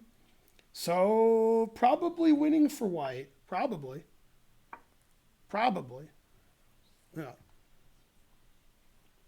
All right, and they played this king and pawn endgame, and he played king d4, which is fine. Now the engine says a5 draws, and otherwise black resigns, because after king d6, a5 wins, and he played a5, because when we're going for this race over here, if white plays a5 first, white's a tempo up in those variations I showed you, because his pawn's already on a5. So black has to play a5, and now we can go back to those variations. So a5 was the only drawing move. Because now when we do this, it's basically what I showed you. It's the same variation I showed you. But if white played a5, all right. So this will be a draw, and white has to find e5 discovered. Whoa, he played king takes e4. That loses. He really played king takes e4? He played king takes e4? Does he have some draw I don't see? No, he's just losing. Wow, that was crazy. Like you go here. Wow. Because Ding Larin played bishop f4, so I thought he saw that. Otherwise, you wouldn't play bishop f4. That's crazy that he did that. He really did that? What's going on here? Oh, this is a draw? Wow, this is a draw. It can't be a draw. It has to be winning. There's no way this is a draw. Yeah, it's winning. King takes e4 is crazy. It's like, here's what I think happened, and I can never prove it. I think Ding saw king d4 a long time ago, then he was just playing quickly and forgot. I've done stuff like that. This could be a draw, but it's hard for me to believe.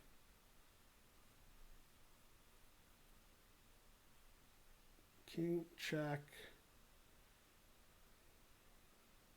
There's no stalemate. This can't be a draw. There's no stalemate. But I can't play queen g3 check. Is this a draw because I can't play queen g3 check?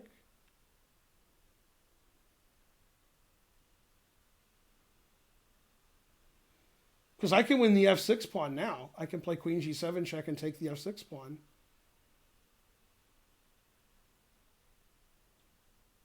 Oh, you know what? There's still stalemate if you take the f6 pawn. So you don't want to take the f6 pawn. I want to take the f6 pawn, then take the h4 pawn, then trade queens. But me, I can't do that. So this is a draw? Wow. Did he know this was a draw? Or he's lucky? Yeah, he probably knew it was a draw.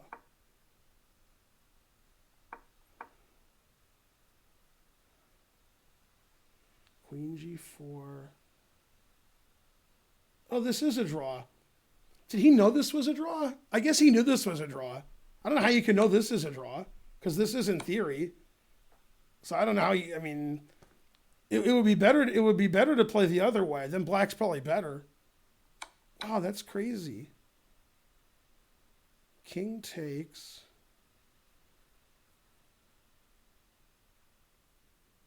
King takes looks wrong. I'm very confused. No, that's a draw too. See, now this position he might know. So with the pawn off the board, it's a draw. And the way you win is that it's not stalemate because there's a pawn here, but you can't play queen g3 check. So this is a draw. Wow. All right, well, that's just giving up. That's a draw. So he was always drawing. Although, I mean, king d4 is a much easier way to draw because then you get a queen. So that was very strange. I guess he was never losing. Damn. Very suspicious. Yeah, I guess he wasn't losing. But But I don't know why you would do that instead of playing king here. This seems like a better way to do it. You know, because I mean your tempo, you're queening, because here you're not queening with check. Now if he plays e5, maybe he was worried about e5, because now taking loses because you queen with check. And then he was worried. Maybe he was worried about this. No, this is a draw also. I guess everything drew, but the way he drew was super risky, I think. Maybe it wasn't super risky because he knew everything. All right, back to this game. So that was a draw. This is the last position that we saw. And he played king e6, king d3, king takes, king c3, bishop e3. White's up a pawn, has a pass c pawn. This is the wrong colored rook pawn, so that helps black try to draw the game. I would guess this is a win, but... Hey, I'm gonna get Hello. from the M&Ls for him. Do you need me to? Yeah, they'll have COVID on it. Yeah. Are the matches over? Especially the one that we're watching right now where they're making moves, that's really over. No, the matches never end. They go till about 1:30. Isn't MVL winning? I mean, the engine's looking like 700 moves ahead and says White's up like 0.6. So the engine thinks it's a draw.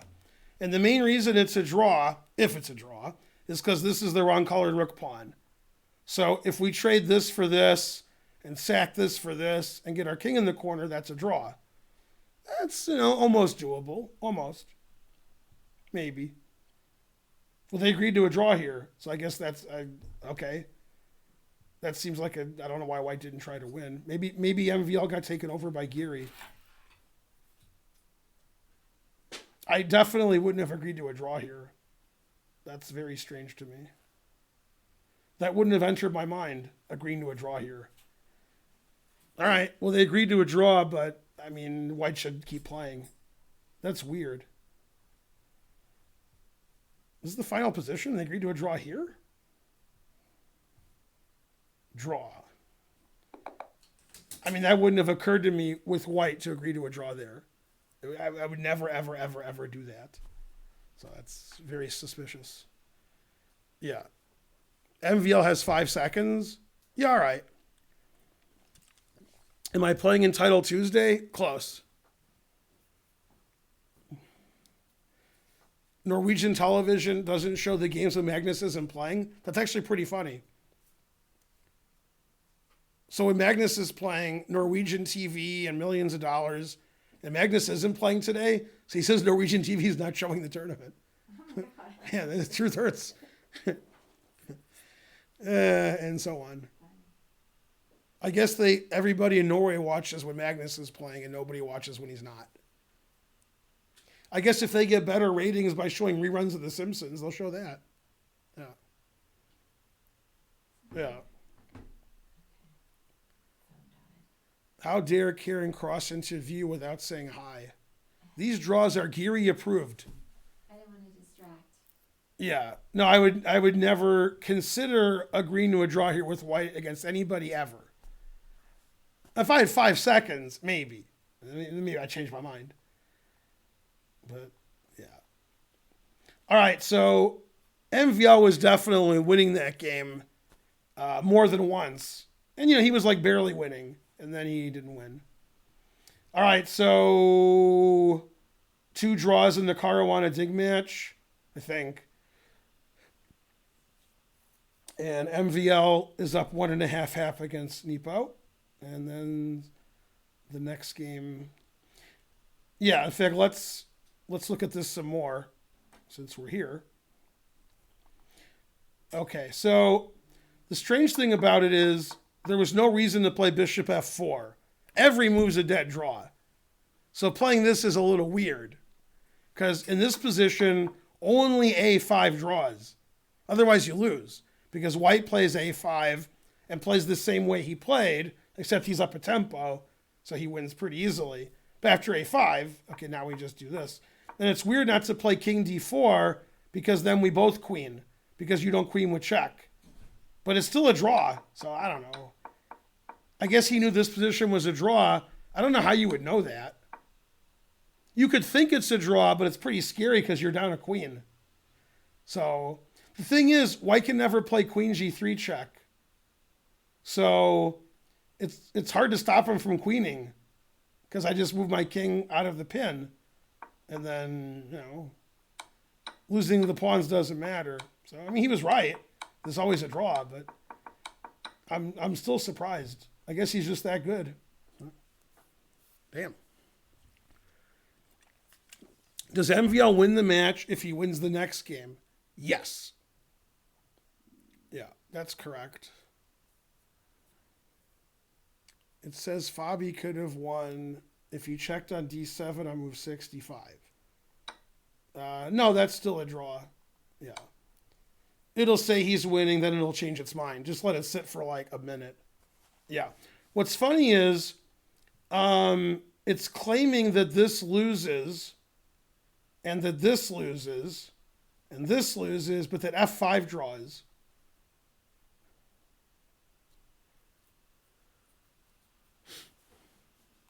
King g2 loses? And I believe that?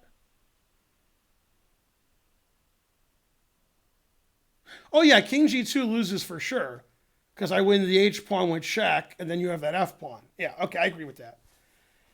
King h2 loses, I agree with that. King g3 loses, I agree with that. The reason all these moves lose and f5 draws is because if I take this pawn with check, I'm winning if this pawn is on the board. If that pawn's not on the board, then it's a draw. Black wants the pawns off the board, so there's the stalemate that we saw at the end of the game. So you have to play f5. Yeah, I agree with that.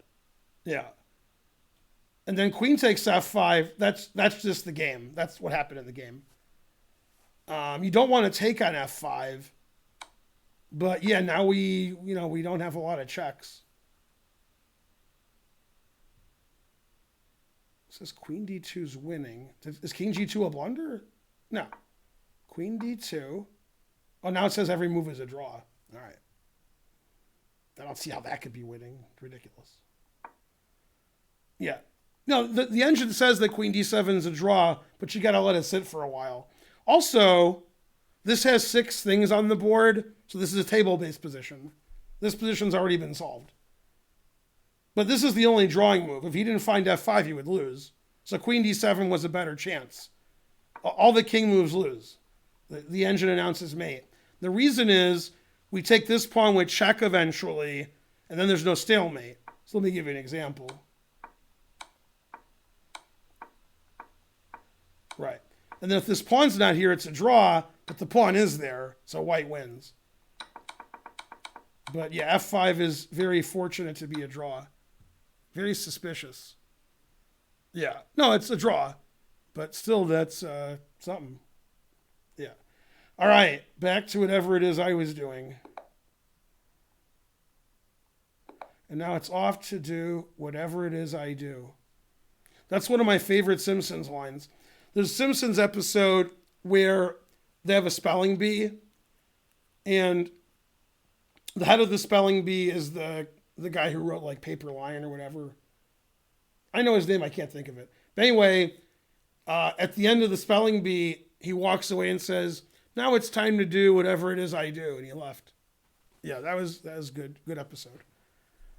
Yeah. All right, back to whatever it is I was doing.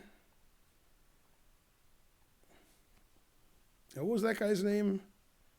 He's a writer. He's a get about town. Ding is great. Yeah.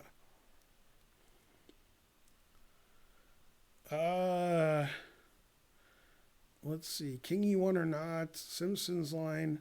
Everything's coming on Millhouse is a good line. I agree. George Plimpton, that's right. The fact that George Plimpton said that line is what makes it really funny.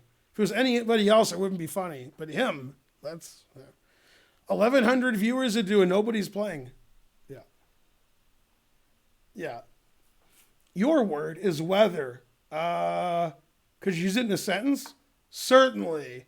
I don't know whether the weather will be good today. W. Then he has his hand on the button for wrong. He's ready for the next letter. Okay, Dingler and Fabiano. They've had 2 draws so far. And then I think he played knight c6 in the first game. Played differently this game. Still theory. e6, bishop g5. All right, and Fabiano's thinking. And Nepo versus MVL. MVL's up a point. As somebody pointed out, if MVL wins this game, he wins the match. Close Sicilian at the Super GM level. Knight GE2 variation, favored by Boris Spassky. All right, so that's a little unusual for the Super GM level. And he played h6, putting it in h. Bishop h4. Normally this knight goes here. They want to kick the, and that's what he did. White can take. White can go back to f3. The engine says I can play knight d3, which, it doesn't hang this pawn because this pawn's hanging. That's interesting. Might play knight d3 then.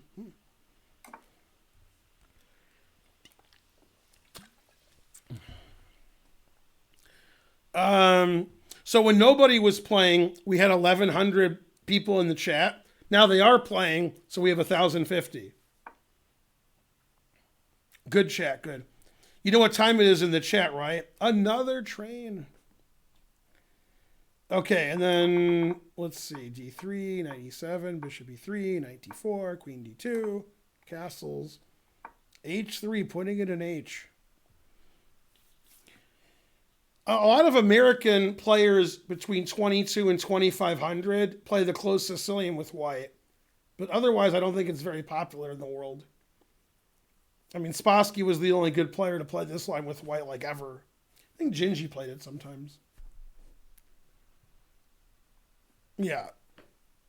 Yeah, the season finale was a bit slow in places, twitchy. But I mean, the scene at Lalo's, compound is great. So I give them a pass. Yeah. The rest of the episode was, iffy, but yeah, that was good.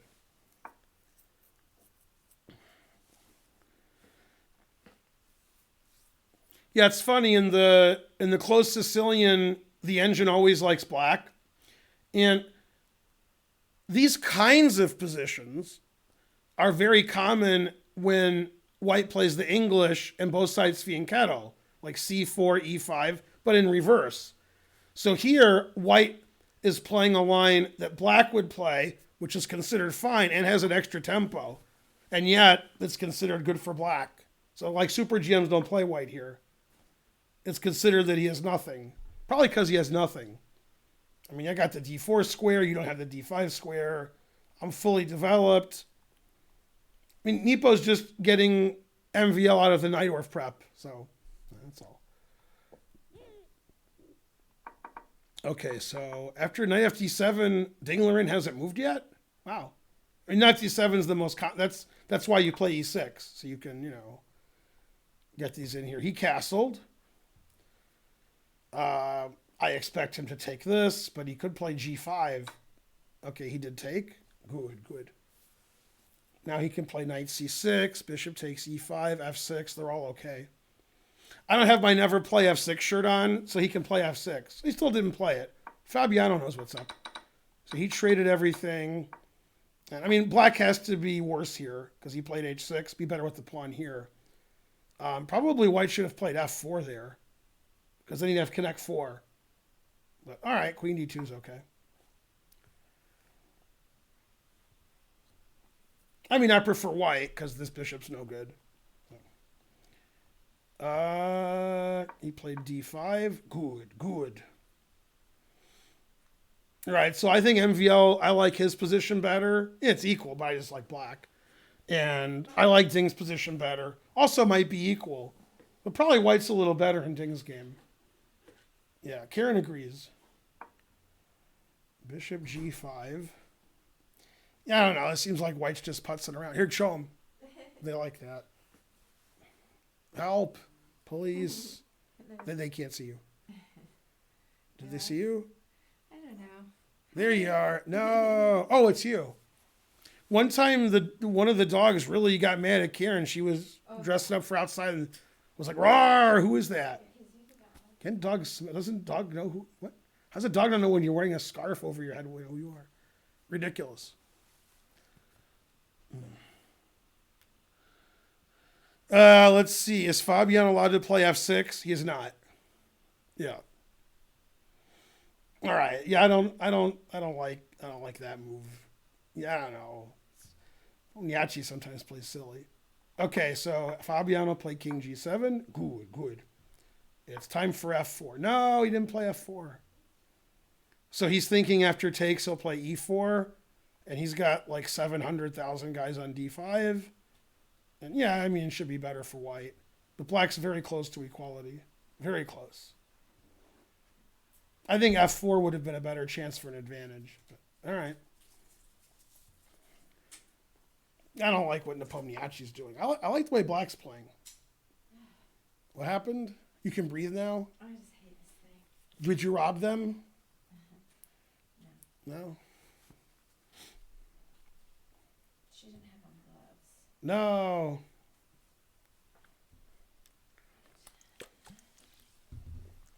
How long will this tourney last for? Until May 3rd.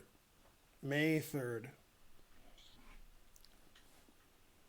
That's correct. 1.5 half for MVL and 1-1 in this match. We've had 1 decisive game and 3 draws thus far. Okay, so he played B6. Finally F4. Finally white's better. Bishop A6. Okay, because that bishop was no good. That's a good move. I mean, black's almost equal here. I still like white. Okay, an MVL traded, never trade. Queen E2, D4. Wow, knight D5 is a move. God damn. Wow, he might play knight D5. That's a Nepomniachtchi kind of move. It's not winning. It's funny that move is possible. Knight D5. I hope he plays knight D5. After F6, it's actually quite boring, but I just like knight D5 because it's funny. It's also possible to swing the knight around to C4, since black played D4.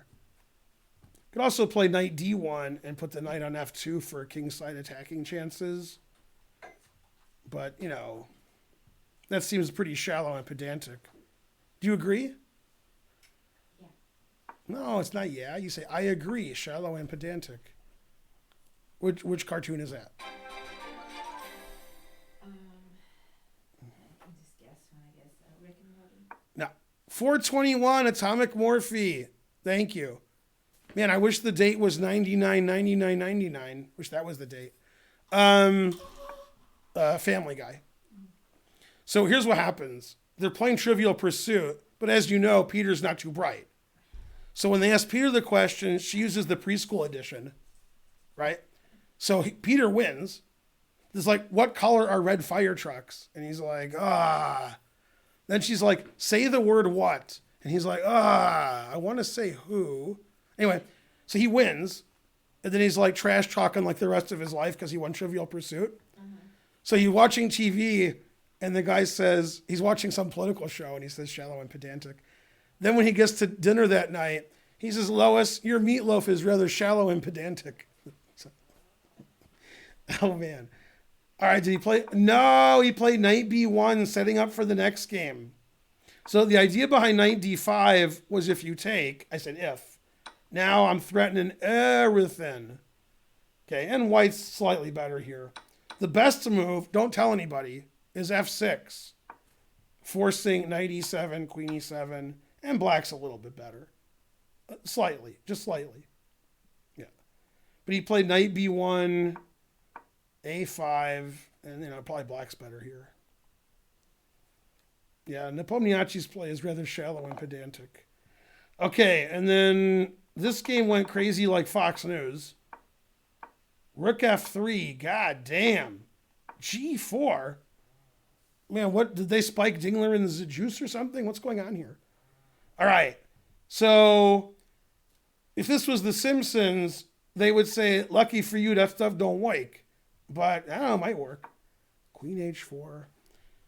I like when both sides play crazy, but Dingler in, he's usually not so crazy. Anyway, Matt Larson approved. This game went from pretty boring to pretty not boring. Pretty not boring. All right, so this position's about equal, but probably I prefer black now. I like my pawn structure like that. I don't like G4, mainly because of the Geary game yesterday with Naka. That's the main reason. All right, what happened here? He made 700 knight moves, then traded his knight. Good. And then traded his knight. All right. Yeah, this is just better for black. Black has more space in the center. Black can play for C4. Black can play for F5. And black has this pawn on D4, so he has more space. So this is better for black. Yeah.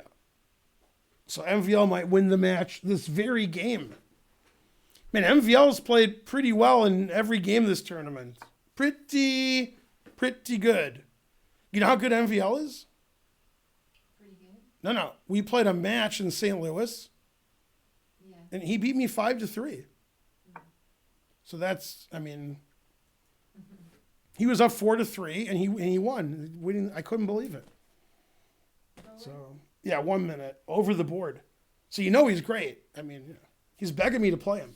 Begging, I said. They begged me to be on their team. Who said that? They begged me to be on their team. That was Apu. There was a bowling league, and one of the teams was the what do you call it when you have characters who you make fun of, like Italians? Not just what's that team called? Yeah, it's when you, what is it? The stereotypes. Thank you. Yeah, they were the stereotypes. That was the name of their team. And Apu wasn't on their team. And he said, they begged me to be on their team. It was like the slack-jawed yokel, and it was the guy who owns the Italian restaurant. It was the stereotypes. Yeah. That's pretty funny. They begged me to be on their team. But the best line for that episode is they get bowling shirts, and they're called the Pin Pals. And it's 4 pins, and on top of the pins are their faces. They're the Pin Pals. And Apu cries when he gets his shirt. He says, finally, a garment fine enough to be married in. All right. Anyway, F5. Then he followed my rule. Always play E takes F5. Yeah, this position's bad for white. Yeah, black's doing great. Yeah, this is good. Man, MVL's pretty good. Yeah. All right, and then let's see. Did Dingler resign yet? Rook G3 is good. H5 is a blunder. Wow. H5. What? So after takes, queen takes, rook H3, and then it's winning. Yeah, if you play queen G4, F5 wins because of this check and this check. It resigns. And if you play queen F5, I play E4. And this is just winning. Just winning. Yeah, if you take, I have knight takes, threatening knight F6, knight D6. This is just winning. So H5 is a blunder. Because his queen's like getting trapped over here. That's pretty hard to see, actually. Takes and rook H3 and E4. So that's engine analysis. But H5 is bad. After G5, then it says black's fine. So H5 is bad. His aggressive play is paying off. And Ding blundered back. After G takes H5, the engine says white's winning. It says you actually shouldn't take back here. But he played G5. That's actually not so easy to see. Like this simple variation where you're threatening mate, and the game's over. Yeah. Engine says plus like 5 for white. Yeah, that's easy to miss. And to stop f5, you have to go here, but then I mean, you're getting crushed over here. You know, everything's winning. You know, this is winning immediately. So, yeah, this is like plus 4 for white. So after h5 takes, the engine plays this move. Yeah, that's no good. All right, so double blunder. h5's a blunder, and g5's a blunder, and everybody's happy. Yeah. See, g takes h5 is anti-positional, but the engine doesn't care. It's just brute force calculation.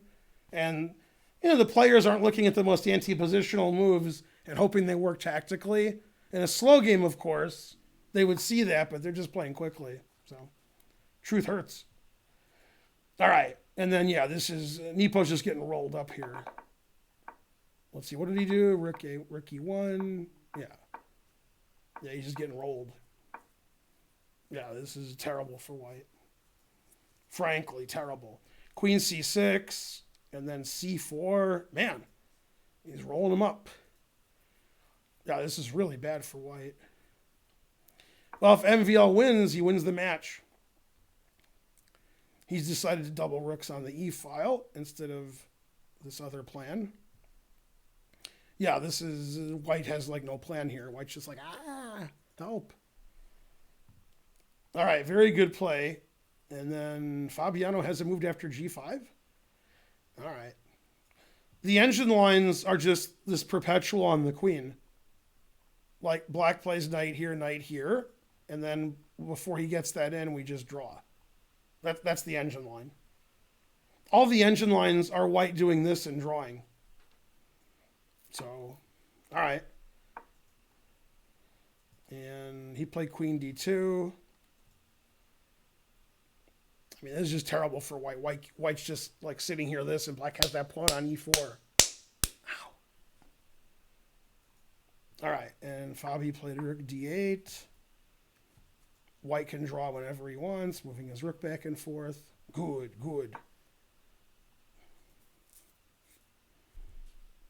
Yeah, that's a strange double blunder. H5, G5.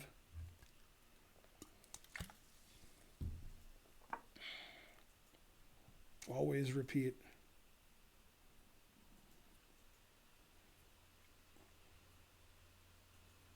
It's funny, D4 is an interesting move. So if you take this, then I take on C3. And this is probably good for black. So you should play knight B5. And that way, this is not as good for black. Still maybe playable. Maybe. But that's a funny line. Yeah. A line that will not happen. All right.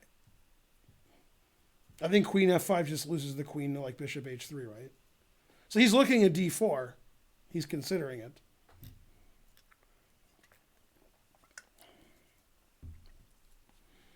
All right. And then Nepo went totally nuts and played B4. As George Costanza would say, you want to get nuts? Let's get nuts! What episode was that? When Susan's parents went to George to go to his place in the Hamptons.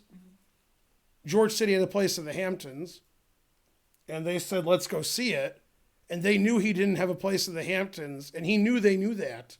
So he just drove them there, waiting for them to like say, okay, we don't have a place. But they didn't.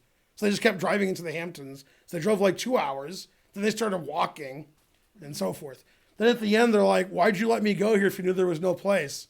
And they said, we don't like you, George. But yeah, when he said, you want to get nuts? Let's get nuts. All right, and this is just terrible for white. Terrible. Okay, so he played rook C6. Good. And then I don't know. This pawn's weak. This king's no good. Center's great. Rook on F1's no good. Queen C6 is good. Good. Yeah, it's really bad for Nepomniachtchi. So far, MVL's playing great this game, and Nepomniachtchi's, playing sort of iffy. So if MVL can wrap this up, he wins the match and thus becomes the favorite in the tournament. You agree, right? You expect MVL to win the tournament? I think Karen's going to rob me. Yeah, Karen agrees. Karen's got gloves and a mask on. Scared. What? You like Ding? Yeah. All right. All right, so they repeated once. Always repeat. And now Ding is deciding whether to take a draw or not, or to continue playing. And MVL's crashing through. Bam! I just got a Twitter notification. It says, after MVL played Rook takes C2, he tweeted, "Gotcha, bitch." Wow, that's shocking he would do that. Oh, he did it in French, and the translation is rough. The literal translation is, "I think I have a nice position, sir. Good game." All right, that's different. All right, Rook C2, etc. Right, every move is a mistake. Yeah, the engine doesn't like Rook C2, although I do.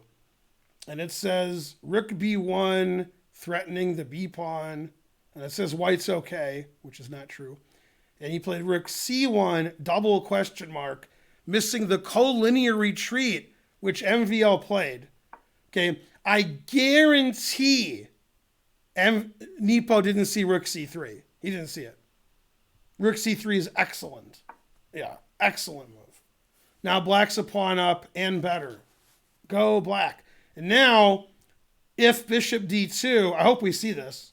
If bishop D2, I take this, and if you win the exchange, then you resign. God damn. All right. So Rook C3 is excellent. Okay. Great play. Great play. Okay, so Ding's playing for the win. Instead of playing Rook H3 and drawing, he played Rook F1. Of course, he can do that later, which I think will happen. And after Rook C3, Nepomniachtchi's thinking a long time, indicating he didn't see Rook C3. It's the collinear retreat. God damn. So black's a pawn up and has an excellent position. And I assume he has more time on the clock, and I have some more funny things to say. But it's Karen bringing some COVID food in here. Yeah, good job. Collinear is a term invented by John Nunn to explain something similar to what happened, but not exactly. When you have pieces lined up like rooks or bishops, and you move your piece towards the other guy's piece without capturing it. So for example, you can trade rooks with rook takes C8, but you play rook C7. He said those moves are hard for humans to see. This was a reverse move where the rooks are lined up and the rook goes backwards instead of taking the rook. That's even harder to see. So that wasn't really collinear because he moved backwards, but I can steal the ideas. Okay, he took, which is bad, and then played D4. And black's just a pawn up. I mean, they would pass pawn in the 6th rank. So, yeah. Rook D8's the most obvious move because you're threatening the D pawn. Rook's not doing anything here. The second engine move's King F7. He's not going to play that. King F7, what? Nonsense. Rook D8 makes sense. Threatens this pawn. Then Rook D1 doesn't make a lot of sense because of C2. So, pretty sure I'll play Rook D8. And after Rook F1, he played here. Knight E7. He can still do this draw thing, or he can try to get his other rook in there. F5 is very interesting. The engine actually keeps changing its mind. It says white's completely winning, black is slightly better, equal. And the reason is, well, obviously he wants to play F6 check, but he wants to play Rook F4 winning the queen. So black has to thread a tightrope here to not lose the game immediately. And the only way to do that is to take, and then after Rook takes, play D4. And the engine actually says black is doing fine. But moves. Players aren't engines, and they both have less than 5 minutes left. Position's totally nuts. So, yeah. It's good to see Dingler in because you know that Geary would have played rook h3 to g3 and drawn. You know that. And Ding's like, rawr, mad, g4, f5, rook f4. Yay. Good for us. Does the engine like it? Yeah, but it's too complicated. So, got to put Fabi to the test. So, knight takes f5 is the only move, otherwise black's losing. Threatening this rook, then rook f4, then all heck breaks loose. So, this is great. And let's see. He threw all his advantage away. Queen d5 is ridiculous. Giving up the c3 pawn. What kind of move is that? It's the greatest pawn I've ever seen. I was singing MVL's praises, and he gave up his c pawn. Why would you give up that c pawn? What? That's the greatest pawn ever. Okay, that's an awful move. Wow, what a terrible move. You know, the engine says it's equal. Why'd he give away his c pawn? That was so good. Yeah, all right. Well, now it's going to be a draw. Wow, that was terrible giving a c pawn away. That was great, that c pawn. Man, the players, man, tough, harsh. Good thing they're better than me. I mean, that was just, queen d5 was a horrible move. Giving up the c pawn is nonsensical. I don't understand that at all. All right, so queen takes queen draws, followed by rook b1. We trick all the pawns. Probably he'll just move his queen because the black king is exposed. The extra pawn here doesn't mean very much because this pawn's weak. This is isolated. The king is exposed. This king is safe. Practically speaking, you probably want to have white here. Like the engine says it's equal, but white's king is safer. And white doesn't have any weak pawns. They're all easily defended. And black has lots of weak pawns. So, I don't like what that queen d5 is really bad. What a terrible move. All right, this game should be a draw now, but I wouldn't be surprised if anything happened. The most surprising result now would be MVL winning because he doesn't have an advantage and his king is more exposed. There's heavy pieces on the board. I mean, I can't. I mean, this is like Geary's black. Queen d5 makes no sense because this pawn is so good. 6th rank, 7th rank. If he was afraid of d5, well, he could take on d5, play rook d8. I mean, that's just no sense. Queen d5. That's just I can't. Maybe he mouse slipped. I don't know. That's ridiculous. Okay, Fabi blundered with g takes f5. I'll show you the engine line. Knight f5, rook f4. d4 is the only move. Otherwise, you lose.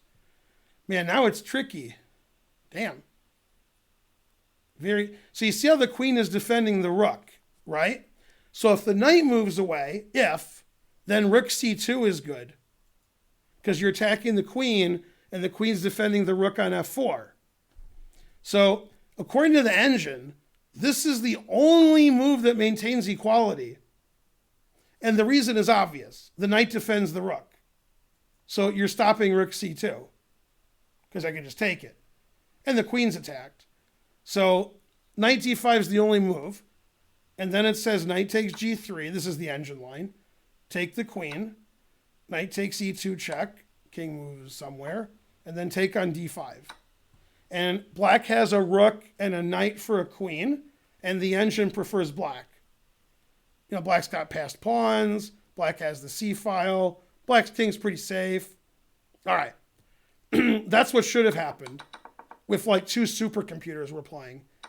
But instead, I don't know what Fabi missed. If Fabi missed d4, because he didn't look at d4, knight d5 and give up. He would never see knight d5. So I don't know what the problem is.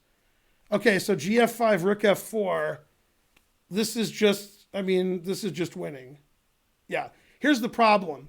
Problem is there's no knight on f5 defending this, and there's no knight on f5 attacking this, I should say, and there's no knight on f5 defending this.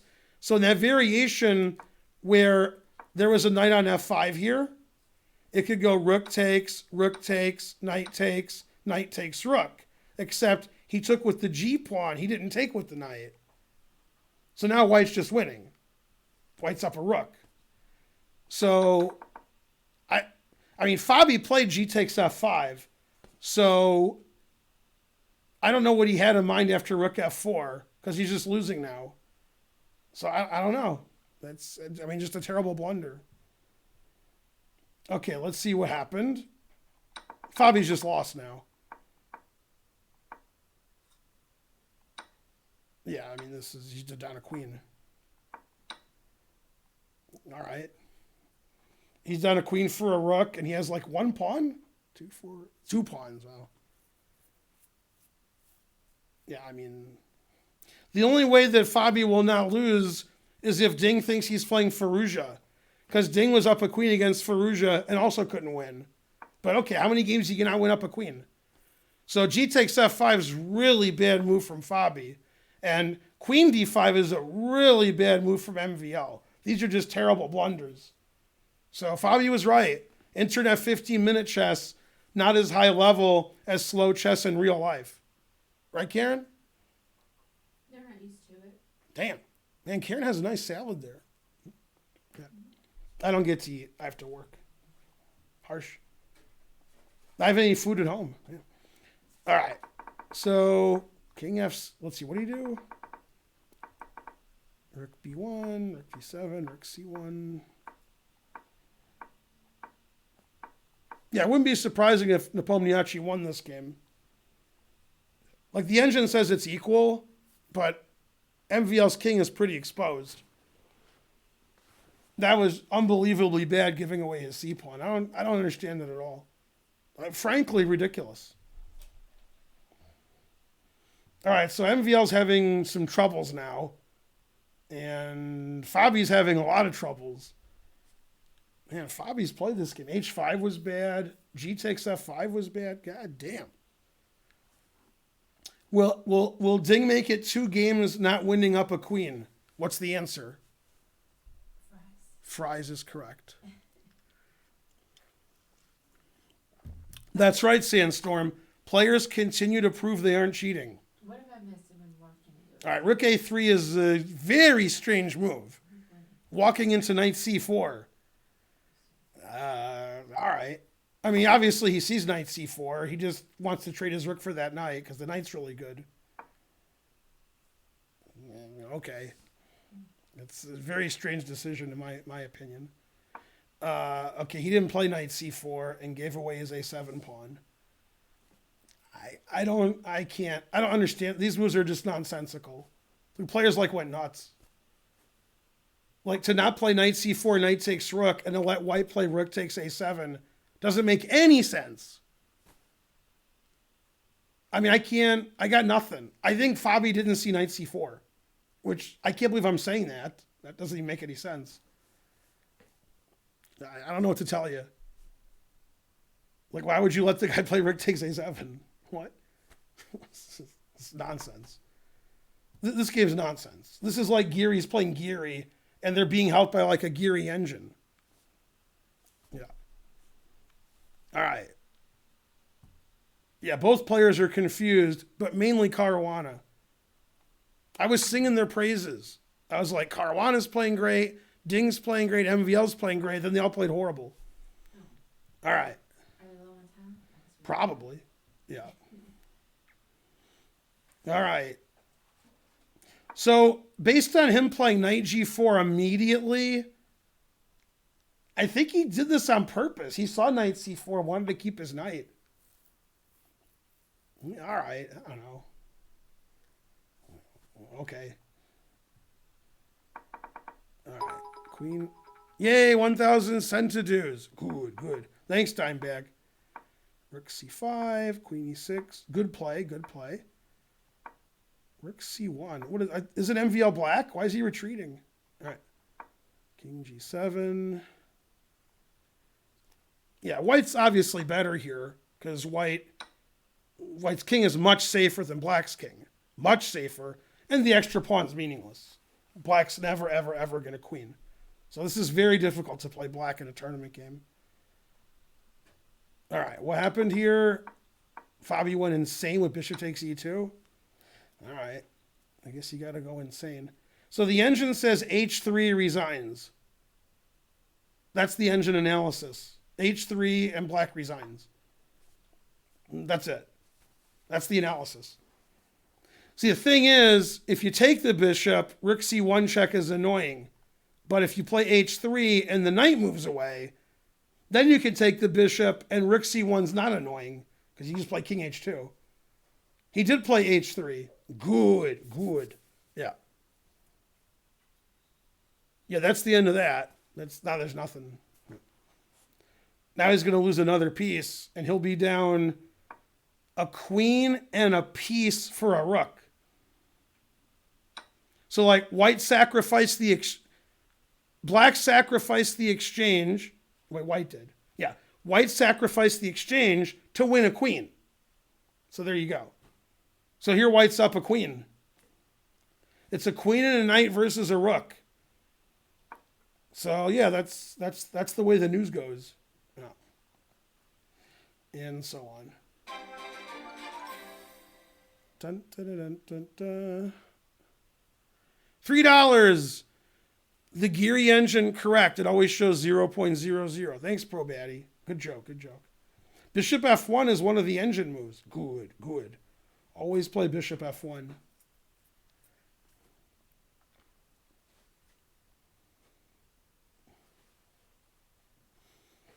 And Ding's pretty good. He's always up a queen.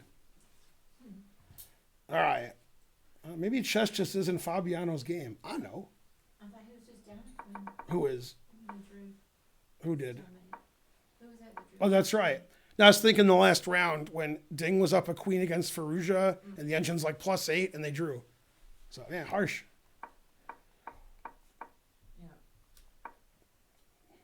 Yeah, this is winning for white now. Yep. Nepo's beating MVL. Let's go back.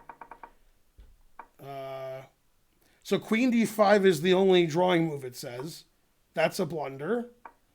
And then actually, bishop d6 is okay. I'm sorry. And now the only move that is a good move for black is insane. Bishop takes g3 check.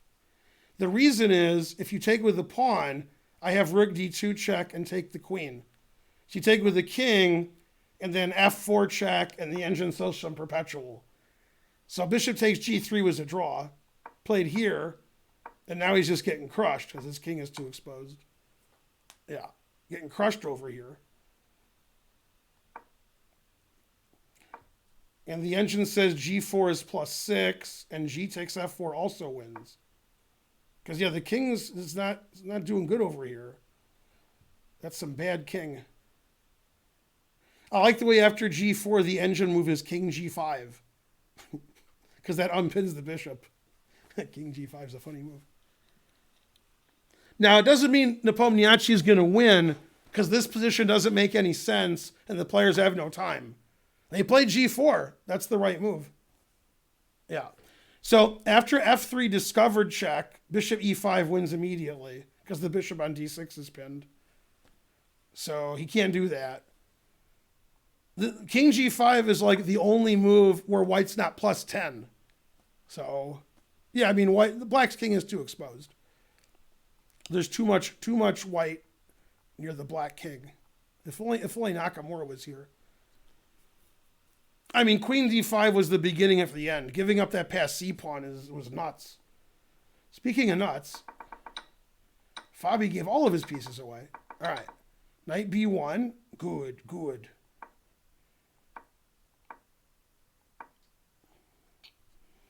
All right, it's getting a little insulting. He's just down a queen for nothing. So I guess he has a lot of pawns, so he's having fun. But it's not too much fun. It's a little fun.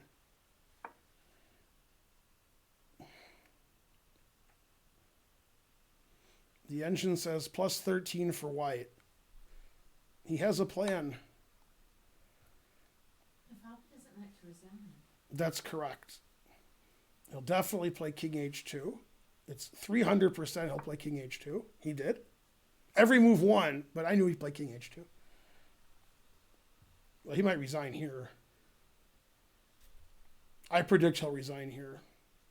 because this is hanging with check, and this is mate, and he's down a queen. Yeah, this is getting silly. Well, I was wrong. He didn't resign. All right. He played f4, g3. Then it's announcing mate. Rook a8 is mate. Bishop d5 is mate. Bishop e4 is mate. He won't play bishop d5. He'll play bishop e4, rook a8. I don't know which one. Oh, he played bishop d5. He played the one I said he wouldn't play. All right. So he's threatening this mate, and if you take it, this is mate. Wow, he played the one. I mean, they were all mate, and he played like the trickiest one. So that's pretty funny. I guess when you're up a queen, it's okay. Black does have 4 passed pawns, but he's missing a queen. Damn, not resigning. Good, good.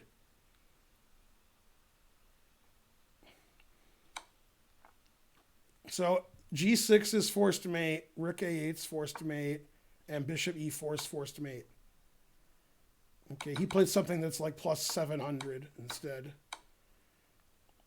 Also good. He's going to check with the queen and take this with check. Man, not resigning. Good, good.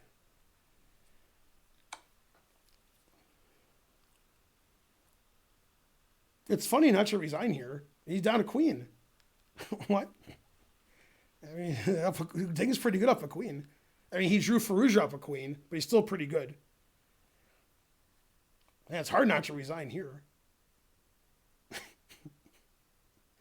It's funny because I'm not playing. All right, he resigned here. Yeah. All right. And then now it says it's a draw. So Nepomniachtchi messed it up.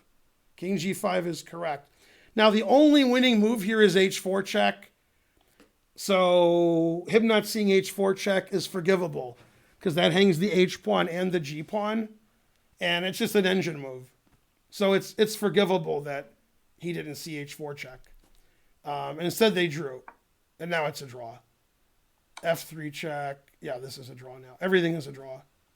Takes, check, and the perpetual check. Okay. Let me show you the forced win that Nepo missed, which is very understandable. He missed it. h4 check. All right. So if you take on h4, again, there's one winning move. It's bishop f6 check, which is crazy, obviously. Now, the point is if you take this, you're pinning your rook, so white's winning. And if you take this, you're undefending your rook, so white's winning. It's understandable not to see that. Okay. And so you have to play, so in this position, you have to play king takes g4, and then rook takes d6 wins. So the whole point of the exercise of h4 check is to either put the king on g4, so rook takes bishop wins, or have the queen go to f6, taking the bishop, so the d7 rook isn't defended. And okay, I mean, they both have a minute left, so he's not going to see any of that. That's understandable. Now, if he had an hour on his clock, he would see h4 check, or if he was an engine. Yeah, h4 check wins. And now it's a draw because perpetual. He won't be mad for missing that, but I think MVL is going to be mad for playing queen d5 and getting a lost position later. Okay, so very, very, very, very, very suspicious games this round. MVL still up 1, and Ding is up 1, and MVL has white in the last game, and he's up 1, and Fabiano's down 1, but has white in the last game to tie it up. So really, really, really exciting games. Not the highest level, but really exciting. So good enough. Yeah. Geary managed to draw without playing. No, I think they get 10 seconds for every move they make. Yeah. All right, so MVL's up a point. Ding is up a point. 1 game to go. 1,200 viewers. Hooray for viewers. The games ended about the same time. Good, good. And they're not up yet. They don't have the last game yet. What time is it, Karen? 12:25. What? Oh, for another train? Another train. .NET Runner starting the train off. Thanks for the gifted sub. Let's get another train. This guy says you're an angel. Although his name is a lot of random letters. It's AZWAZZYYX. So I don't know if we should trust him. Pinky Jim 77, 200 centidues. Spencer says Karen. And we need one more 100 centidue donation. There it is, 205 centidues. Despite all my trains, I'm still just a rat in a cage. Who sings that? Oh, he's paraphrasing. 100 centidues. You can do it. You saw the answer in the chat? Yeah, Smashing Pumpkins. All right, in the Simpsons episode with Smashing Pumpkins, who were the other two guest star musical acts? I'm sorry, three. There's three other ones. Let's see if anybody knows. Name all three musical acts that aren't the Smashing Pumpkins in that episode where Homer takes a bowling ball to the stomach. That's a great, thanks Peter, 1,000 centidues. Great. That's one of the great Simpsons lines. They call it, they make fun of Lollapalooza, they call it something else. And then it's a musical, like they go all over the country. So Homer starts off, they shoot him in the stomach with a bowling ball. Then they do the musical acts. So the guy introduces Homer and he says, and now it's time for the man who encapsulates everything about rock and roll, except the music, Homer Simpson. He says, except the music, really quiet. Then he gets hit in the stomach with a bowling ball. That's his act. Okay, Cypress Hill, Sonic Youth, Peter Frampton. Very good. That's right. Very good. No, Courtney Love's wrong. Sonic Youth, Cypress Hill, Peter Frampton is correct. Now, they introduce Peter Frampton the same way they introduce Homer. And the guy says, and remember, don't trust anyone over 30. And now, Peter Frampton.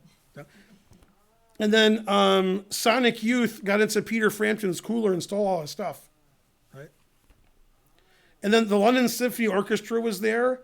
And the guy's like, who ordered the London Symphony Orchestra? Then he goes, possibly while high, I'm looking at you, Cypress Hill. And they're like, did we order the London Symphony Orchestra? He says, I don't know, maybe. Then they play their famous song with the London Symphony Orchestra playing. Marge liked that. Yeah. All right, Smashing Pumpkins were in there as guest voices. They were all the guests. That was all the same. All of them were there. That's right. Okay, 1,000 centidues from Pinky Jim. Good, good. All right, last game, last chance, last dance, last everything. It's funny, I have the names of the scenes, the scene names, right? Yeah. The scene name, when I'm giving a Simul or doing this, is Simul, bitch. That's the name of the scene. I know. Yeah. Pinky Jim 77 gave 1,000 centidues. What was the episode with Bachman Turner Overdrive? No, wait, is that Meepex or is that Twitchy? Who's asking that?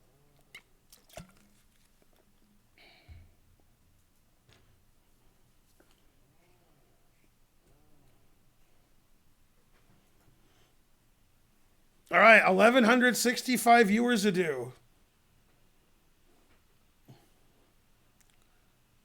Taking care of business right now. Good, good.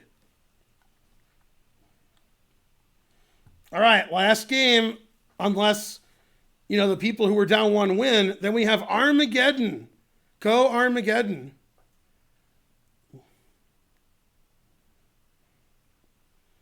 All right, we need 100 centidues to get to level 3. Do it. GM Inanimate Carbon Rod. Employee of the Month.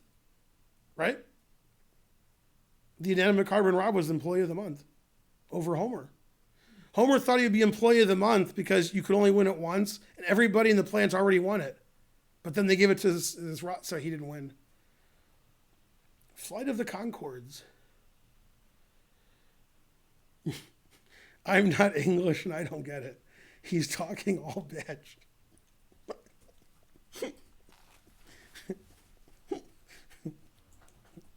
It's like Andy Kaufman and Tony Clifton. Good job, Jay McGrath 77. Who was the first credited guest on The Simpsons? Now, do you mean the full-length 30-minute Simpsons, or you mean the ones that were on the Tracy Ullman show?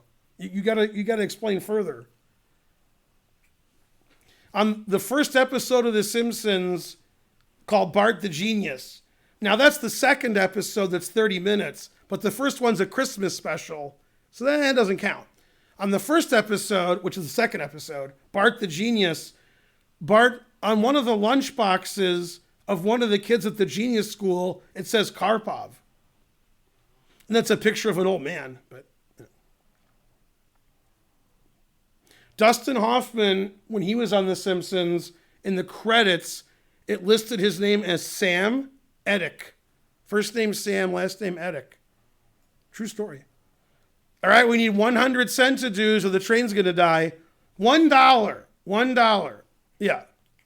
Dustin Hoffman played a substitute teacher when one of their teachers was out for Lisa. Mr. Bergstrom, that's right. Yay, 100 centidues. Thanks, Meepex and or Twitchy. I don't know. Hooray. All right, Ding is up 1 point. MVL's up 1 point. Something's got to give. Not sure what. Who is the credited guest in Bart the Genius? Good question. Who was in Bart the Genius? Here's what happened. You know the smart kid's name in The Simpsons? The kid who's a genius in the school? Martin Prince. Yeah, I mean, I saw it back. Okay, so they take a standardized test, and Bart's like looking at it confused. So when they turn the papers and the teacher's out smoking or something, so Bart just takes Martin's paper and erases Martin and writes Bart Simpson and then they switch. So they bring the parents in and say, your son's a genius. You have to go to special school. Oh. Yeah. Wow. At one point, the guy's writing on the board in cursive, and Bart says, what is that? And he says, don't you know cursive? And he says, well, I know hell and damn. And he said, no, script. I like that. I know hell and damn. Marshall Wallace, what? 500 centidues, 100 centidues, 5 centidues. Look, my brother's good at this Simpsons trivia from 30 years ago. What kind of salad does Karen have? It's the kind where you don't make friends. You don't make friends with salad. You don't make friends with salad. You don't make friends with salad. What episode's that in? What's the name of the episode, You Don't Make Friends with Salad? What's the name of that episode? Anybody? Let's go, Hype Train. Anybody? Lisa the Vegetarian. Very good. Marco got it. Yeah. 100 centidues. Spinach Gorgonzola. Do you remember Everything Ever? Only if it's chess or a cartoon. All right, back to whatever it is I was doing. Okay, this game is a must-win for Nepo. Must-win. Win on demand. Okay, so bishop b5 check, knight d7, and then bishop back to d3. The delayed Kopek system. Very delayed. And this is a must-win for Fabi.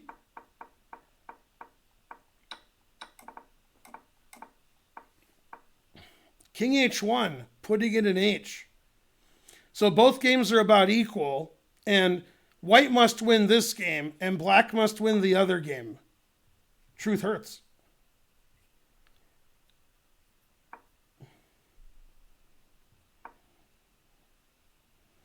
Fabi must win against Ding. Now, I may be wrong, but I don't think MVL and Ding have lost any games in the tournament. They have not. Yeah, I think everybody else has lost a game. Yes, I agree with myself. 100 centidues from Pinky Jim. Messing up a Simpsons quote. No. I think I'll donate $1 million to the local orphanage. When pigs fly, sir, will you be donating that money now? I think I'd rather still not. MVL didn't lose a game yet. Right, didn't I say that? MVL and Ding? Isn't that what I said? That's what I said. Drawing queen. Not on TV, because Norway doesn't care unless he's playing. All right, we need some more send-to-dos and some more gift subs. How about somebody gift 50 subs? I dare you. I double dare you. I hope like 5 people take up my dare. Mepex gifted 20 subs. There we go. I was close. 20? Yeah, That's a lot. I know. Right, there you go. Yeah. Mepex put it on level 5. God damn. Manhattan gave 300 send-to-dos. We're not going to hear that for a while. The 20 subs have to come in first. Yay, we finished level 5 with 1 donation. Good, good. Go, everybody. We're at 231% on level 5. All right, back to whatever it is I was doing. All right, knight c4, knight d7 defending the e-pawn, a4 positional, b6 more positional, b3 the most positional, f6 losing by force because it's f6. f6 is common, and then black tries to, do that, etc.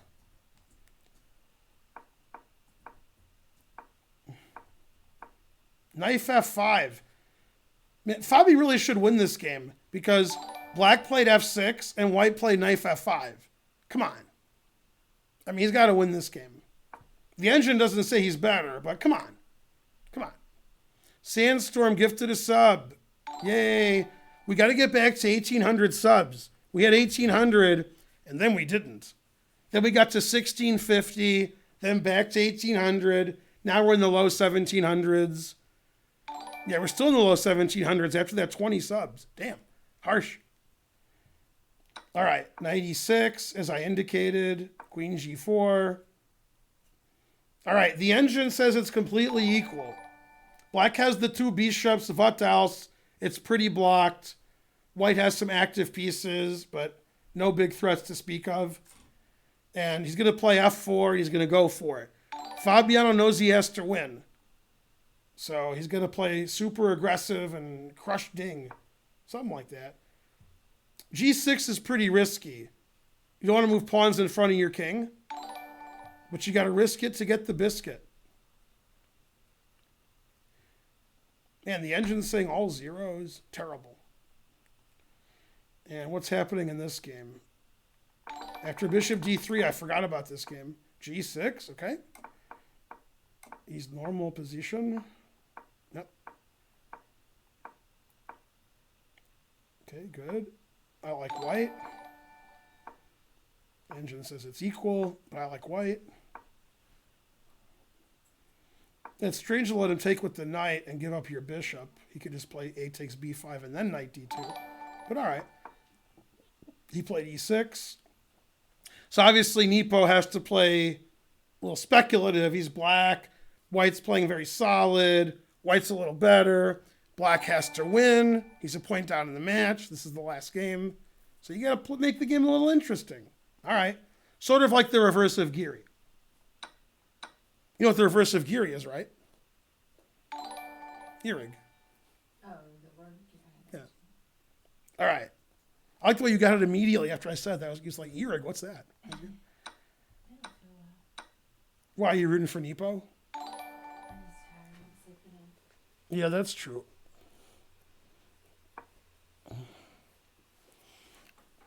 All right, queen takes a8, bishop b3. Now c4 is explosive, but unfortunately this is attacked, so it's too explosive. All right, so black has tremendous pressure on e4. God damn. Tremendous. A lot of people are saying black has pressure on e4. Tremendous. All right, the engine says black's a little bit better because of the tremendous pressure on e4.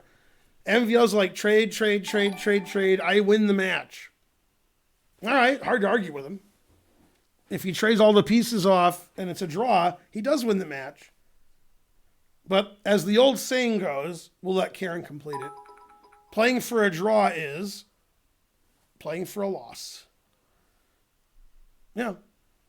Go Manhattan. No man is an island. I know a man named Manhattan. Manhattan's an island. What did I do to deserve this flat, flavorless Manhattan? On The Simpsons, in all of the episodes, Which character makes the best Manhattans? The drink. I'm thinking. I mean, I barely know any characters. It's a character you know. Marge. Reasonable guess. Bart. Yeah, he worked for the Mafia in one episode. He made it Manhattans. All right. MVL's never going to move. Tiny little worse. He played Queen G3, getting out of this pin. Bishop C3. He saw his rook was attacked. He broke the pin. The knight must move. And now white has a serious threat. So Queen E7. Rook F8 is also good. Queen H4. The engine prefers black because two bishops. What else? So the engine likes black because black has bishops. So knight's a little funny. We got D4 under control. Knight on E6 is great, etc. So Ding Liren playing very well. Ding Liren's really good with black and Arui Lopez.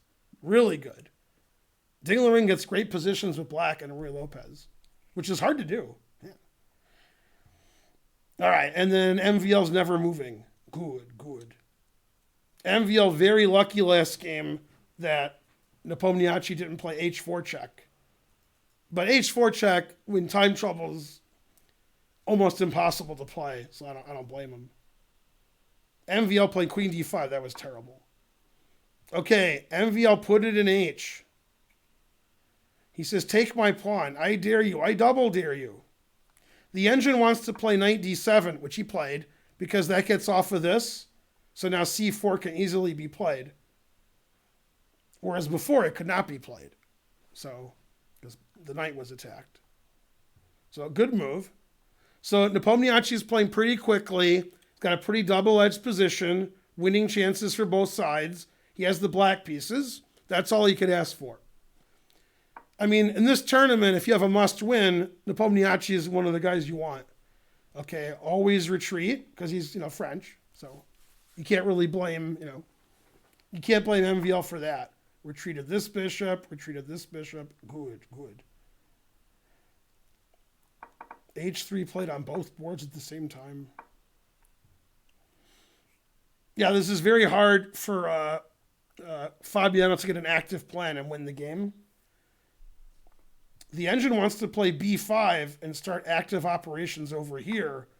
Because, if he takes it, we undouble our pawns, we get a passed A pawn. So after B5, he has to move his knight back and retreat, kicking the knight off a great square. So the engine likes black here a lot. Queen G7 it also likes. Getting out of this pin, so he can play F5 later, threaten G5, and you gotta watch it here. Fabi likes getting his queen trapped on the side, apparently. So the engine says black's doing great here. Because this move is annoying, G5. And if knight goes back, we can start pushing our pawns. So very good position for black. Ding Liren playing excellent chess. Great chess. And then MVL still trying to trade all the pieces. Trades all the pieces. Maybe he'll draw. Hooray. It's not a typical MVL kind of position. Usually when he's white, he's pressing, but he's slightly confused because a draw wins the match. So he doesn't want to play insane, but he doesn't want to play too passive. So he's Normally, these guys are so good, they just play their game. They'll play aggressive and crazy if that's what they normally would do, even when they need to draw, because they want to play like themselves. They don't want to be like, oh, this is the most boring equal move. Then they play bad because that's not how they play. That's how Geary plays. But, that's not how the rest of them play. All right, so he's getting pressed back over here. G5 exclam. Yeah, this knight has F4. The pawn has H5. Queen G3. And black's going to play H5. They played knight F4, also good. Man, this is a tough position for white. Black has two bishops. Black has more space. Black's pieces are entering white's position. The rooks are no good. There's no pawn breaks for white that make any sense. black can put. So this is a big advantage to black. Fabi's just getting outplayed this game. It's funny because Ding did so badly in the candidates, people forgot he was Ding. I didn't forget because Ding's pretty good. But, I mean, Ding played really badly in the candidates. There's no doubt about it. But before the candidates, and in this tournament, he's back to being Ding. So, Ding's like, second, third player in the world. So you got to watch it. And black and the Ruy Lopez, that's the Ding specialty. Okay, so he did trade, always trade. Rook takes, g4, forcing the knight back. Bishop f4, attacking the weakness. And instead of defending with knight e8, which is okay, he played rook a2, attacking the b pawn. You can't let him take that. So rook b1. And he could play d5 here. He doesn't want to trade everything off, so he played knight e8, defending his pawn. And black's slightly better. This rook's better than this rook. My bishops are really good. And it's really hard to attack this d pawn. Attacked it once, defend it once. That's about it. The knight has e5. We can advance on the queen side. It should probably be a draw with correct play, but it's better for black. Black's the one pressing. And here black's really pressing. God damn. White's really passive here. Must-win game for Fabi. Not going well so far. There's good and there's not good. This is not good for white. Go MVL. Agreed. Wait, who's MVL playing? All right. Ding had a bad cold during the candidates. Maybe. Some people claimed that all the players were playing worse during the candidates because coronavirus and scared, and the when they finished their game, they had to hide in their hotel room. I don't know. Ding played really badly in some games, like really badly. His game with Alexenko, he was unrecognizable. He was very lucky to draw with white. Very lucky. I mean, that should be like a free point for him. He's Ding. Come on. All right, the engine wants to play b5. Roar. Attack. I'd play h5, but I'd probably lose. So, all right. So he kicked him out. He played bishop b3, kicking out the rook. c4, that's explosive. The engine does not like c4 because that gives away the diagonal and it blocks the bishop. So b4. Otherwise, the white bishop gets out. So now these pieces are stuck. This bishop's fantastic. This game's not going MVL's way. Yeah, rook a6. Whoa. Rook a6 was an excellent move because it defends the d pawn. So now the knight can come in e6. The knight couldn't move before that because the d6 pawn was attacked. So here comes the knight. And now the move we don't want to see. Don't look. I won't look. Ah, I felt it in my whole body. F3. By the way, the game that Nepomniachtchi lost to Caruana, the last round, he had like this pawn structure with his bishop on b3. Terrible. Frankly. 1,200 viewer dues. Let's go. The more you donate, the less they play f3. That's why you played f3. It's your fault.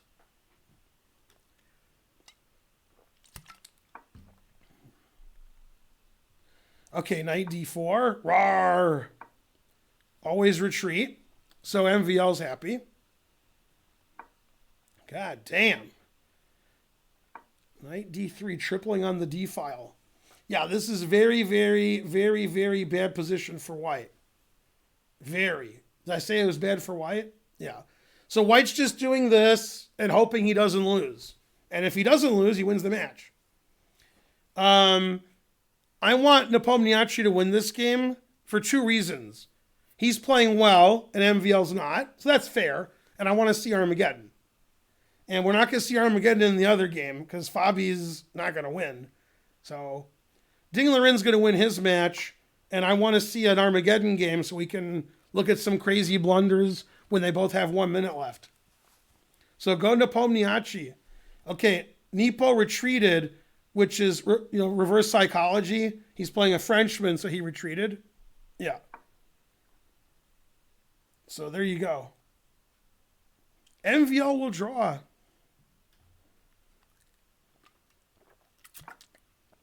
$1,200 viewer dues. Go viewer dues. I asked the engine how White's doing, and the engine said, boo! So it thought that Bu Jiangji was playing White, but I put the wrong name in. Okay, so he played F4, realizing that I'm going to keep being mad at him if he left his pawn at F3. So that's understandable. Problem with F4, it's good because it takes away E5 for the knights.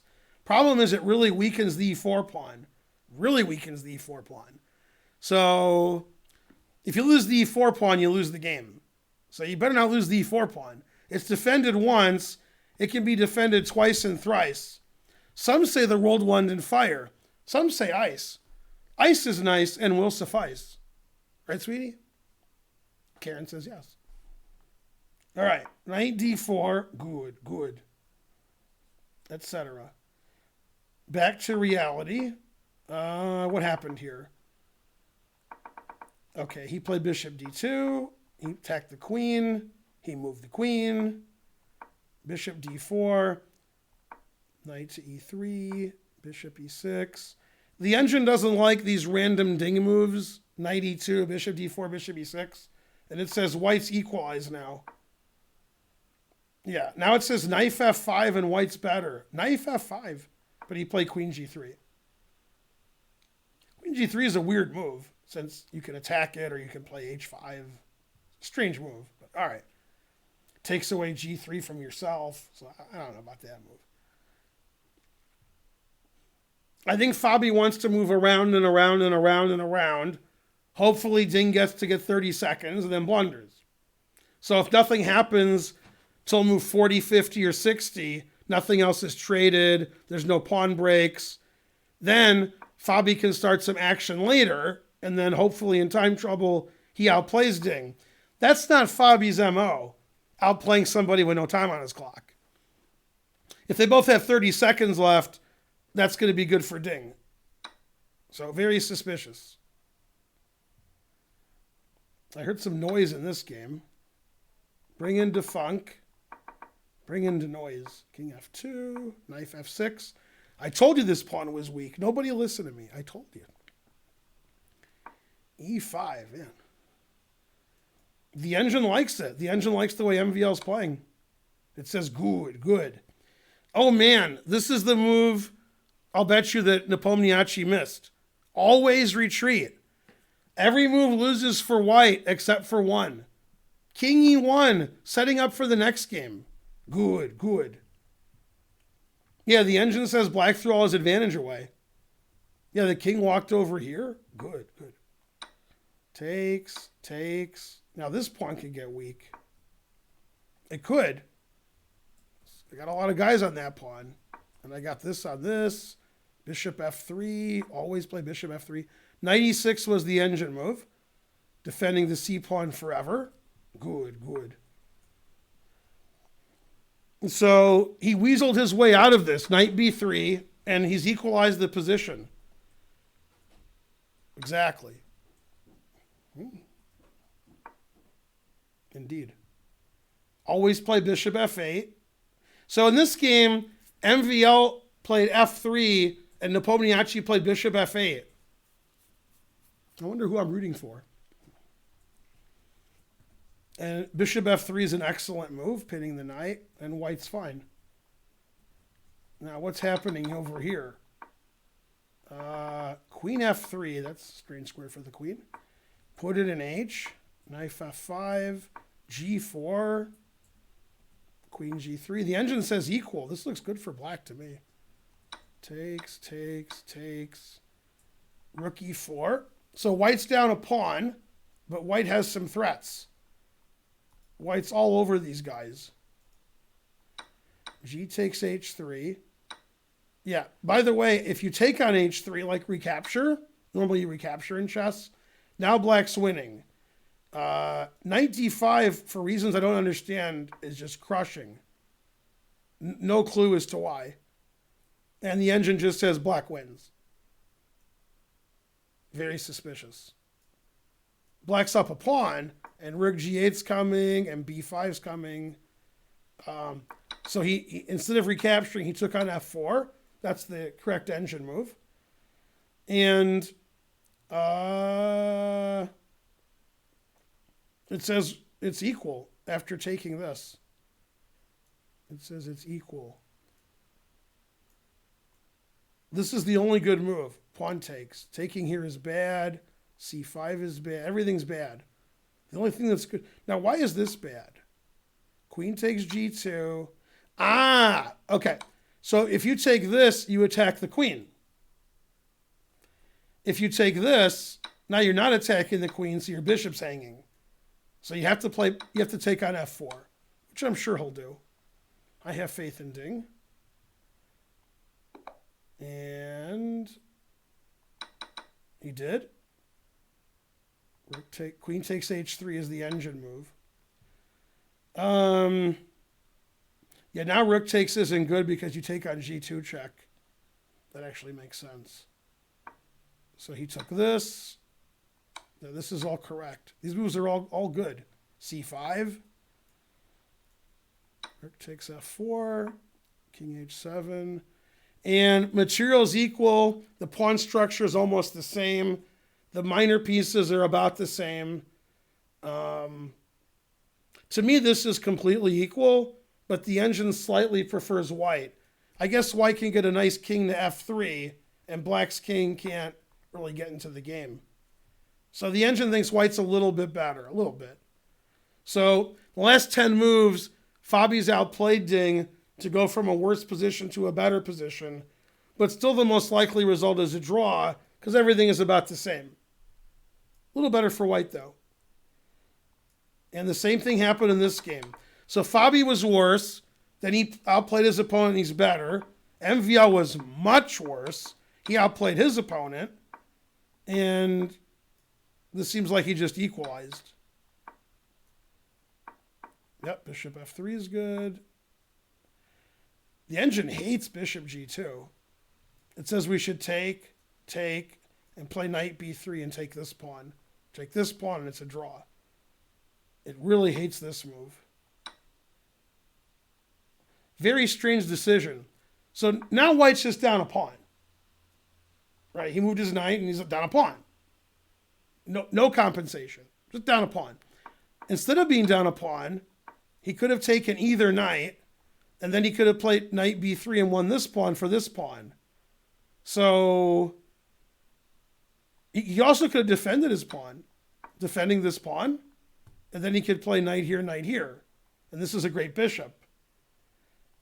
Or he could have taken this, and then taken this, and attack this, and then take. Either way, and the engine says this is all zeros. It's like everything's the same. So very, very, very strange decision, bishop g2, just losing a pawn. So instead of trading a bishop for a knight and not losing a pawn, MVL's like, I like my bishops. It must be because of my Perrier. See, he knows Perrier c'est fou, so he's keeping his fou. But his decision, c'est pas bon. Incroyable. As I like to say, sacré bleu. Right, Karen? All right. Knight g3, bishop f2. Always play bishop f2.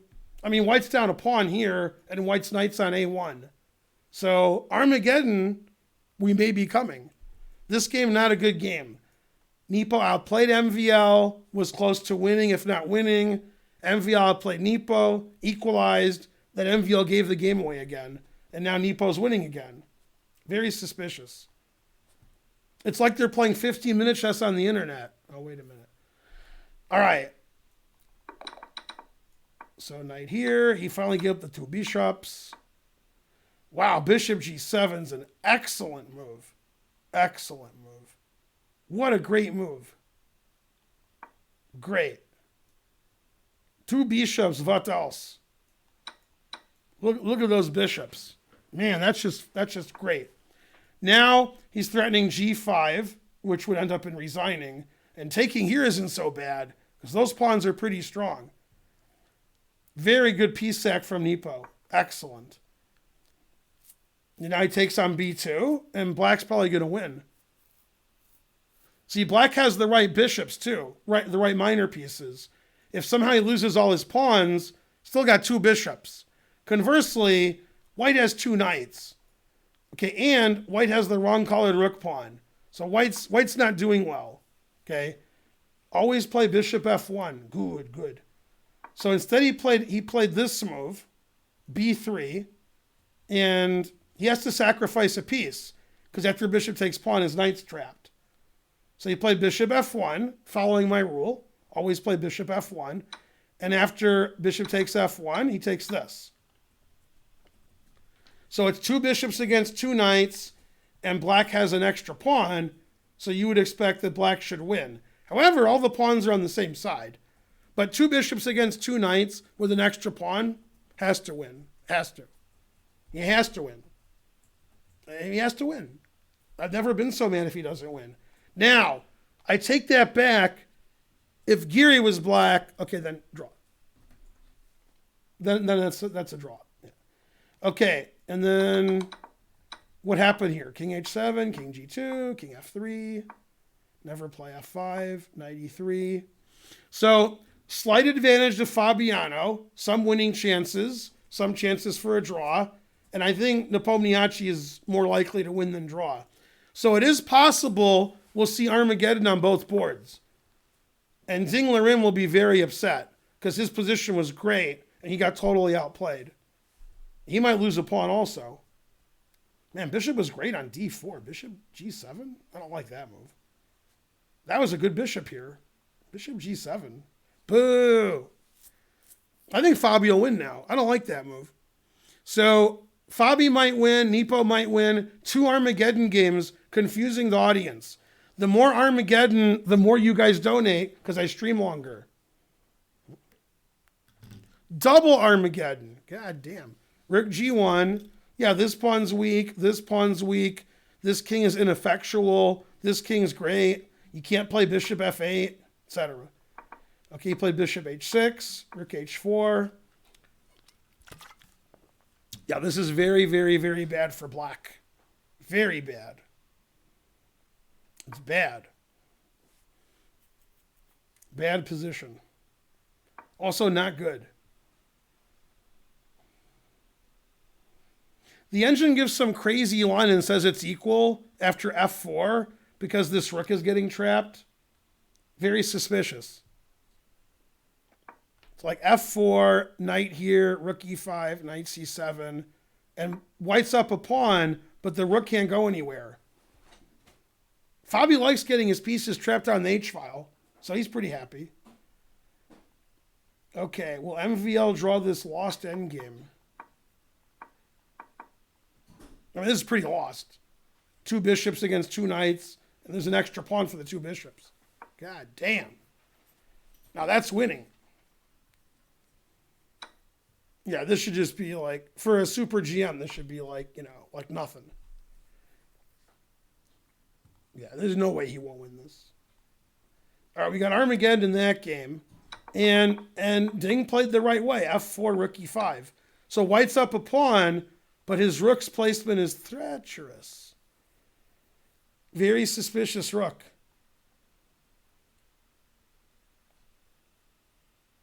So all 3 results are possible and will happen.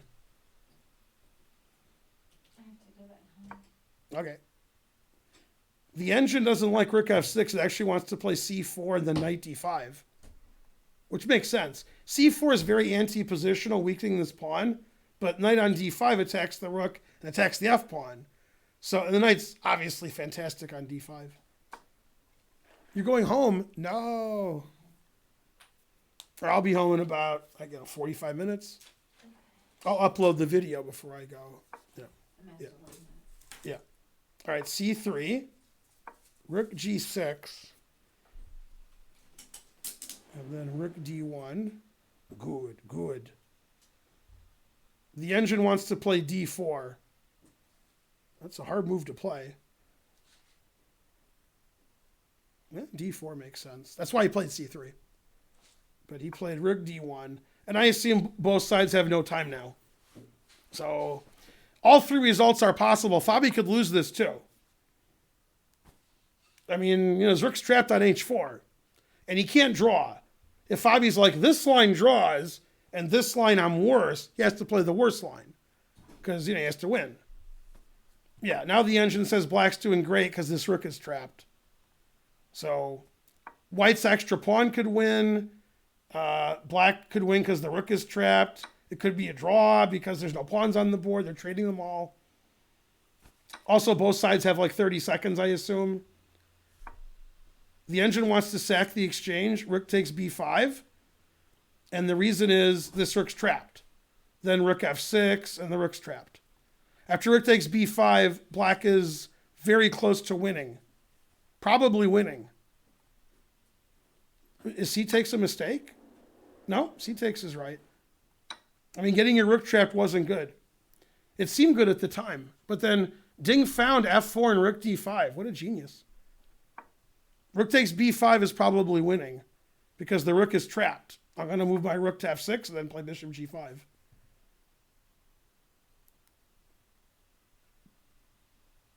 He's thinking about it because he's thinking a long time.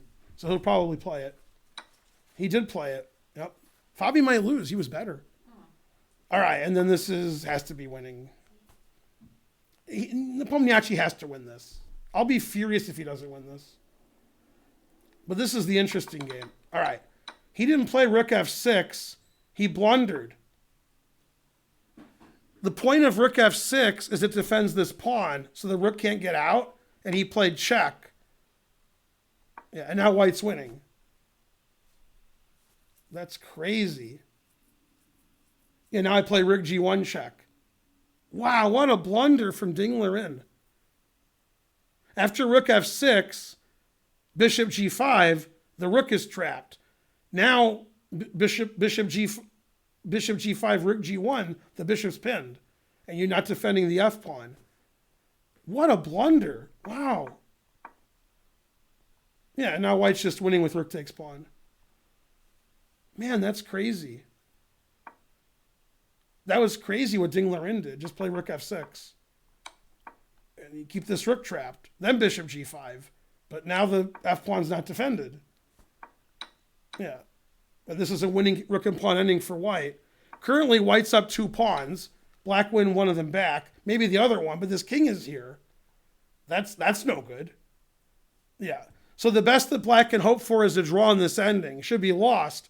If he does draw, he wins the match. So it's still exciting. But the engine says white's +5. Because that's a pretty strong pawn. This pawn's pretty strong too. The king is, there's no king. White has a king and 2 passed pawns, and black has no king. So it's completely lost. So rook takes b5 was genius. Rook c3 was double question mark. Man, truth hurts. Damn. All right. And what's going on here? Looks pretty winning. G takes h4 is the only winning move. If he plays g4 or f4 or bishop d5 attack in the b pawn, then it's a draw. Okay, he did take on h4. Takes. This is the correct colored rook pawn. Should be a pretty easy win. This pawn's not doing very much. The problem is if we go here and white and black goes here and somehow white plays b7, if we take it and the knight takes, the king and 2 pawns up here crush the king. The knight can't be over here. So this isn't a lot of counterplay when you can't do it. So it should be an easy win for Nepomniachtchi. Should win. h3 is good, king g5 is good, and we just win. This pawn's sort of useless. We don't have time to do that because he just takes it and wins. So it should be winning. And this should be an easy win for Caruana, and then we see playoffs or Armageddon. Yeah, see, that's annoying. Yeah, that pawn's just unstoppable. Yeah, my king is a million times better than your king. Yeah, the engine says like +15 for white. And the truth hurts.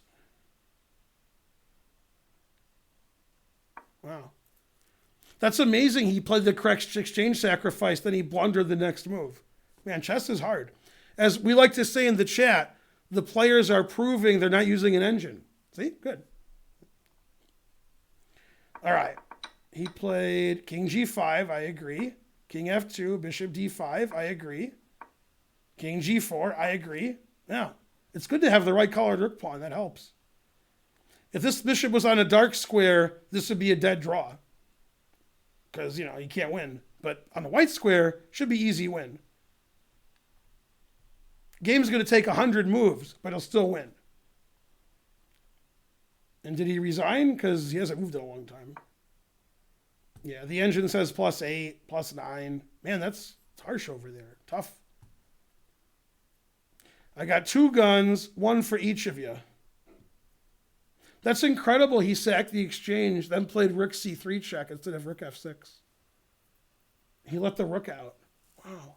Rook f6 defends f4, so white can't sacrifice his rook. As the game went, he easily sacrificed his rook. Man, the pressure's too much. I mean, Ding has to be a huge favorite in Armageddon. That time control. But, could be pretty mad about it. Okay, knight d3. And that's a very bad defensive move, according to the engine. Now it says +25 for black. It doesn't like that move. So after knight here check, you want to move your king over. So he played f4, which is correct. Then after here, we have king f5. And the knight doesn't have any good squares. Good, good. Good technique. King g5 good, king g4 good, bishop d5, f4, great. Yep. Too many pawns. So we're going to have an Armageddon in this game. And we'll have an Armageddon in this game? Wow. 2 Armageddons is. Okay, he played rook b4, king f5, rook takes b5, king e6. And there you go. That's no good. Boo. Man, that's harsh. Got the rook on d1. Yeah, tough. Knight e5 check. He'll play king f5. Yep. If you play knight f3, I can just take it and play h3 and move my king over and win. So you can't play knight f3. King of pawning is an easy win. The pawns defend themselves. Good, good. He played rook there. He gave him a spite check. Good spite check. Every king move wins. All of them. The engine favorite is king here, but it doesn't matter. This pawn's going to win a rook, and then it's an easy win. These pawns aren't dangerous.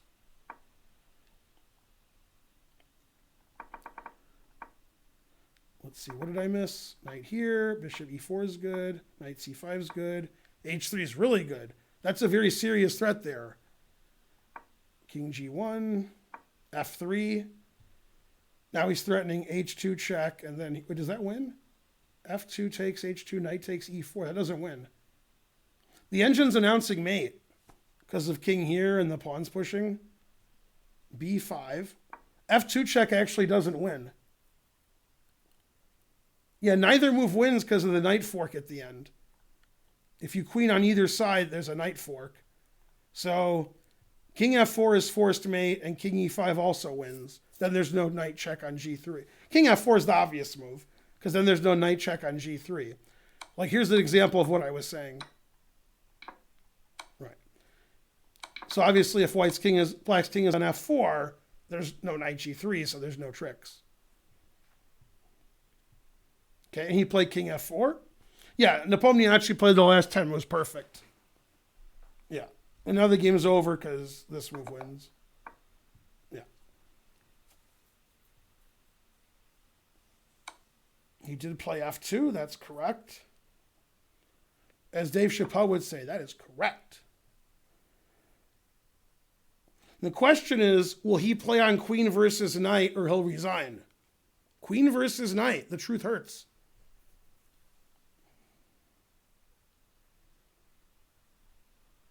Yeah, great technique by Nepo. And Fabi won. He played king d5. 57 and resigns. Okay, good. And MVL resigned. They resigned at the same time. So we got 2 Armageddon. Wow. I never in all my years. Armageddon's like 5 minutes to 4, so commentating on both of them is not going to be easy. Wow, must win, and they won. Nepo with black and Fabi with white. And Nepomniachtchi wasn't winning, and Fabiano was worse or losing. Damn. That's that's a lot of pressure on the players. Man, harsh. All right, we got 2, whatever you got. Queen versus knight, draw. Yeah, but did Klaus have a queen or did he have the knight? Oh, he played the knight. Yeah. I'm almost 1800. You are? Wow. I remember when I was 4 years old. All right, so we got 2 Armageddon games. God damn. Yeah, I don't know. They do something where you decide what happens. Yeah. You know those Armageddon matches that are like double Armageddons? Let's see. My hair is cool. Title Tuesday. Nakamura Grishuk. Title Tuesday. Title Tuesday is going on now. Frankly, terrible. What are they saying on Twitter? Nothing. Good.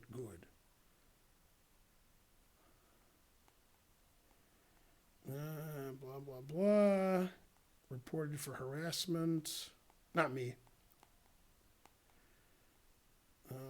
Nobody's talking about this. It's too important. It's too exciting.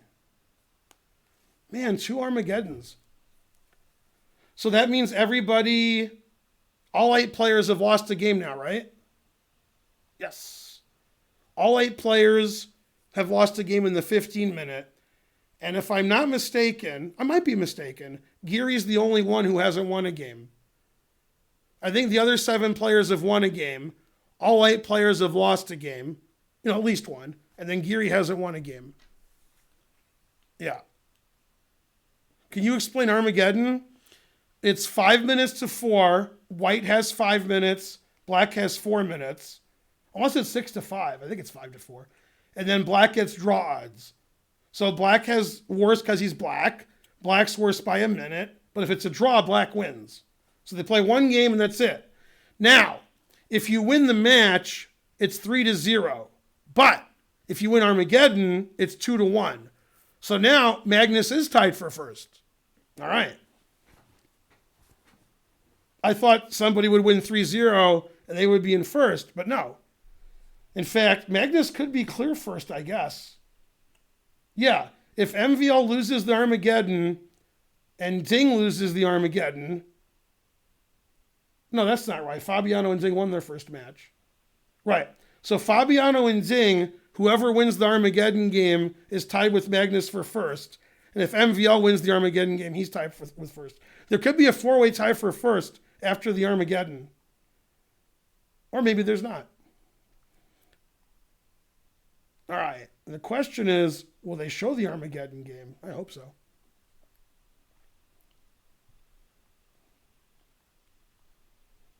Probably like 5-10 minutes before it starts, I'm guessing. And tell the arbiter to stay off of Zoom. Correct. Yeah. Yeah, Fabi, Ding, and MVL have 3. That's right. Go, everybody. Why white has advantage? Because it's chess. In chess, white has the advantage. All right, it's time for huge donations because we're between games. The more you donate, the more money we have. Go for this fantastic commentary. Something. Fabi has black. Fabi picked black. Good. MVL white. Did MVL pick white or did Nepomniachtchi pick black? 100 centidues, the biggest donation of the day. Oh, he picked white? That's unusual. They pick white. So MVL picked white and Fabi picked black. Fabi's correct.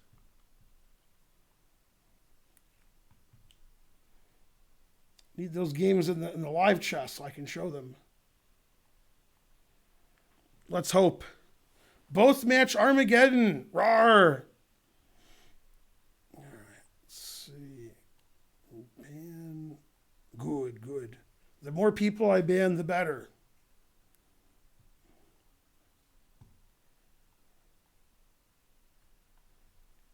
And I don't know, probably 5 or 10 minute break between the Armageddon. MVL picking white is unusual. Anton Pagushin, $15 adues. Good, good. 4-way Armageddon. It's a round robin tournament. You play everybody, so that would make sense. That would make sense in any format, but it definitely doesn't make sense here. Hooray! Go donations. $9.99. Wham! How do you feel about a tournament called Magnus Carlsen? It's not called Magnus Carlsen. Must be hard for you. That's really hard. Terrible. I got a serious answer. No. Great players of the past with Geary and Hikaru and Magnus. Great players of the past. Grishik said he would take white. Ridiculous. Ding is a monster with white. Roar. I thought he was human. Well, Nepal lost yesterday, so he's not doing well in the standings. How do they decide? I don't know. They coin flip or put the pawns behind their back. I don't know.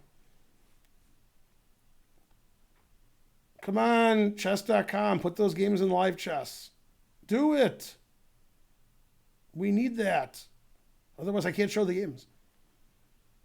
Let me see. Get chess 24 up over here. Make sure the games haven't started. Frankly, terrible.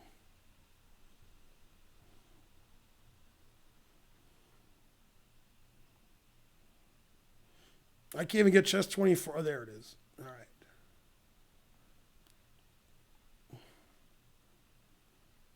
Yeah, I don't see any Armageddon there.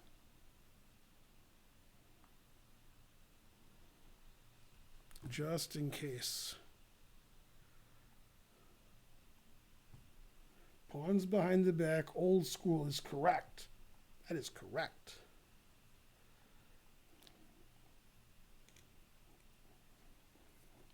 If this tournament is too boring for you, Title Tuesday is ongoing with 1 billion GMs.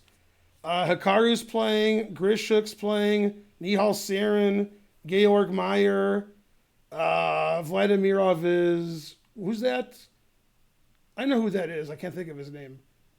And then lots of other GMs. Arabic Falcon, Indian Lad. Lenderman, everybody. Every Grandmaster in the world's playing, even the ones that aren't. And don't forget it. 2 billion, and Drake, that's it. Danny Wrench, wow. I was naming Grandmasters, but all right.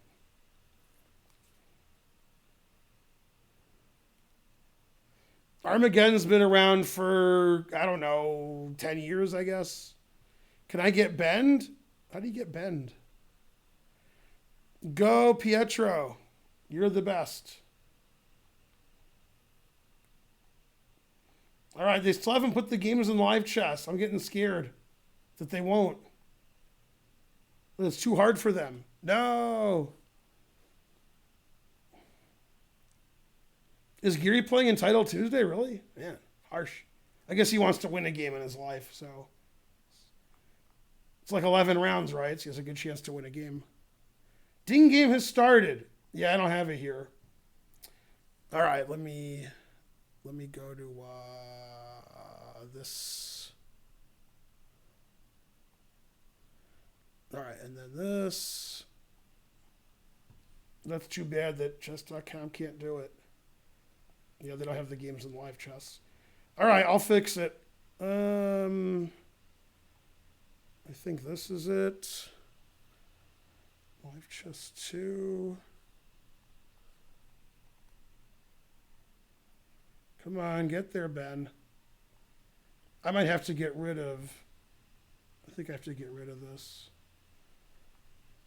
Sorry, folks. It's not my fault. All right. And then...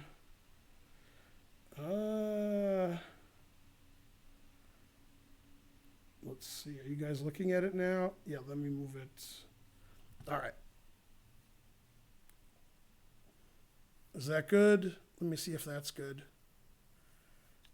All right. And then I can give you guys a little bit of the... Okay. So this is the Ding game with Caruana.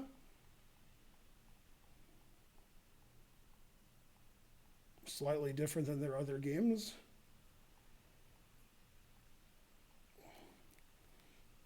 Pretty equal. Okay, white won a pawn, but his queen is very suspicious. Remember, black has draw odds, so white has to win. White's up a pawn. That's a good start. All right. Yeah, this just seems like white's up a pawn. Black's going to struggle to equalize here. Yeah, the engine doesn't like e5.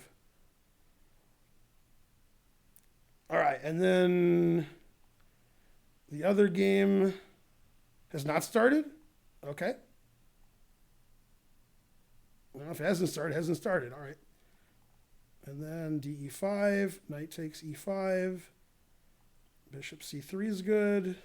Bishop c4 is okay. I mean, white's up a pawn, so Ding should be pretty happy. I mean, he couldn't ask for more. He's up a passed pawn. So, you know. Yeah, the engine doesn't like rook d1. What does the engine like? h3? I don't like h3. All right, rook d1 looks normal to me. The engine move for black looks really weird. Rook a3, he didn't do that. He played h5. Knight d4. I mean, this is a blitz game. So, you know, it's not going to be, 2,900 level chess. It's just going to be really good chess. All right, so black has compensation for a pawn. His knight's good on e5. His bishop's good on c4. Bishop on g7 is good. The rooks are good. The white passed pawn hasn't moved up the board yet. So, excellent drawing chances for Fabi. If you're unfamiliar with Armageddon, if it's a draw, then Fabi wins. Fabi has the black pieces. All right. I don't know if there's any increment, to be honest with you. I didn't think there was increment, but I don't know. I know it's 5 minutes to 4. White gets 5 and black gets 4. I don't know if there's increment. The engine says this is equal now because Fabi doubled up on the bubble up. So white's a pawn is useless. Yeah, the engine says that white has no advantage now. And Fabi caught up on time, so Fabi's taken over. Has the other game started? Can you guys tell me? I don't want to leave this game if the other game hasn't started yet. There's a 1 second increment, no increment. I don't think there's any increment. It's not started all right. I mean, obviously, if I was running the tournament, I'm not the organizer. I wouldn't have the games going concurrently. I would want my commentary team to do one game and another one, not at the same time. The players have to wait like 7 minutes. Like, okay, they want to go to the bathroom and relax. That's fine. Hopefully they're going to, whoa, what happened? Okay, white blundered. And in this position, he played queen b2. Yeah, he missed rook takes a2. He just blundered. So Fabi's going to win. Yeah, he blundered. He didn't see that. Now, black's not going to lose here anyway. Fabi already did well. This is a blunder. Now the game's over. Yeah, the rook on d1 isn't defended. It's like, you lose all your pieces. Yeah, the game's over now. Yeah, he probably resigned. He just made a one-move blunder. All his pieces are hanging now. He didn't see rook takes a2. Wow, Fabi wins the match. He wins the last game where he couldn't possibly win, and then he wins the Armageddon with black against Ding. God damn. Fabi. So this position's already equal, and white has very few winning chances. But this is a blunder. Rook queen here. It's an understandable blunder. Yeah. And he resigned because after rook takes, queen takes rook check, and rook takes, and the knight's hanging, you lose all your pieces. You can't move your queen because queen f2 is going to be mate. So the game's over. So he made a one-move blunder and lost. If he played, for example, queen e1, the engine says it's equal, but a draw is no good. He's got to win. He's not going to win here. So Ding had a big advantage earlier in the game, and then he threw it all away. And it was after it was like right around here. Yeah, in this position, he definitely should have played a4. Okay, you can't have your pawn on a2 the whole game. After a4, you have like a knight c5 trick if the guy ever takes it. And then d5 is attacked, a4 is attacked. So after a4, in slow chess, white's winning. But he took on e5, which was bad. And then he's still better here, but he didn't play very incisively because he has no time on his clock. Yeah, then after black doubled on the a file, white wasn't going to win. The pawn's useless. So then he just blundered. He missed rook takes a2. So Fabi crushes Ding. Wow, 36 moves. Fabi wins. All right, back to the other game. The other game's over? Damn. Oh, the other game ended too. All right. We missed the whole other game because Maxime blundered immediately. Okay, Maxime has to win. Let's see how he blundered. Okay, it's just equal position. Wow, e5. Wow, what a crazy move. It's fine though. The idea is if you take on e5 a million times, knight takes, queen takes, threatens h2 and e3. So e5 is a fine move. Yeah. And then bishop b5 is ridiculous. And now he's just lost. Man, the truth hurts. I mean, the bishop's just super pinned and you can't get out. Yeah. Like, so there's no defense to the bishop here. Yeah. Well, black has two pieces for a rook, and black has draw odds, so he resigned. Now, he is losing, but it's not resignable. It's just that he can't possibly win, and he blundered, and he's mad at himself. So the engine says, like, black's +3, but I wouldn't resign here. However, MVL's giving draw odds. So even if somehow he miracle got a draw, he still loses. So that's not good. So let me show you what he did wrong. He played bishop b5 attacking the rook, but this pin is forever. You just lose your bishop. You're losing two bishops for a rook. So that's no good. So was he already much worse here? He's worse here. Yeah. Bishop takes h7 check is the best move. You know, the idea is if you take, then queen takes e5, and we're threatening queen h2, and queen takes bishop. So this is also good for black. So basically, e5 is a genius move. I mean, it's a real genius move, e5. It's great. It solves all of black's problems. And MVL just blundered by playing bishop b5, and he's just lost. So it looked like Ding and MVL had their matches in hand. They were up a point. They both had fine positions. They both lost, and they totally collapsed with the white pieces in the Armageddon. Unbelievable. The only collapse that was worse was chess.com collapsing and not showing the Armageddon games. But we got them anyway. So Fabiano Caruana is tied for first with Carlsen, and I think that's it. I think they're just a two-way tie for first with 5 out of 6. Each round has a possible 3 points, and Fabiano and Magnus both won one of their matches in regulation, and they both won one of their matches in Armageddon, so they both have 5 out of 6, and they're tied for first. Fabiano Caruana tied for first after 2 rounds. Didn't think I was going to say that. So amazing. Wow. Good.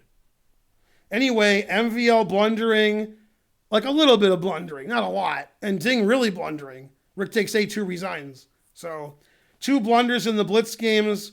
The players who had white who had to win, and they both lost. So a great day of chess. Thanks for watching.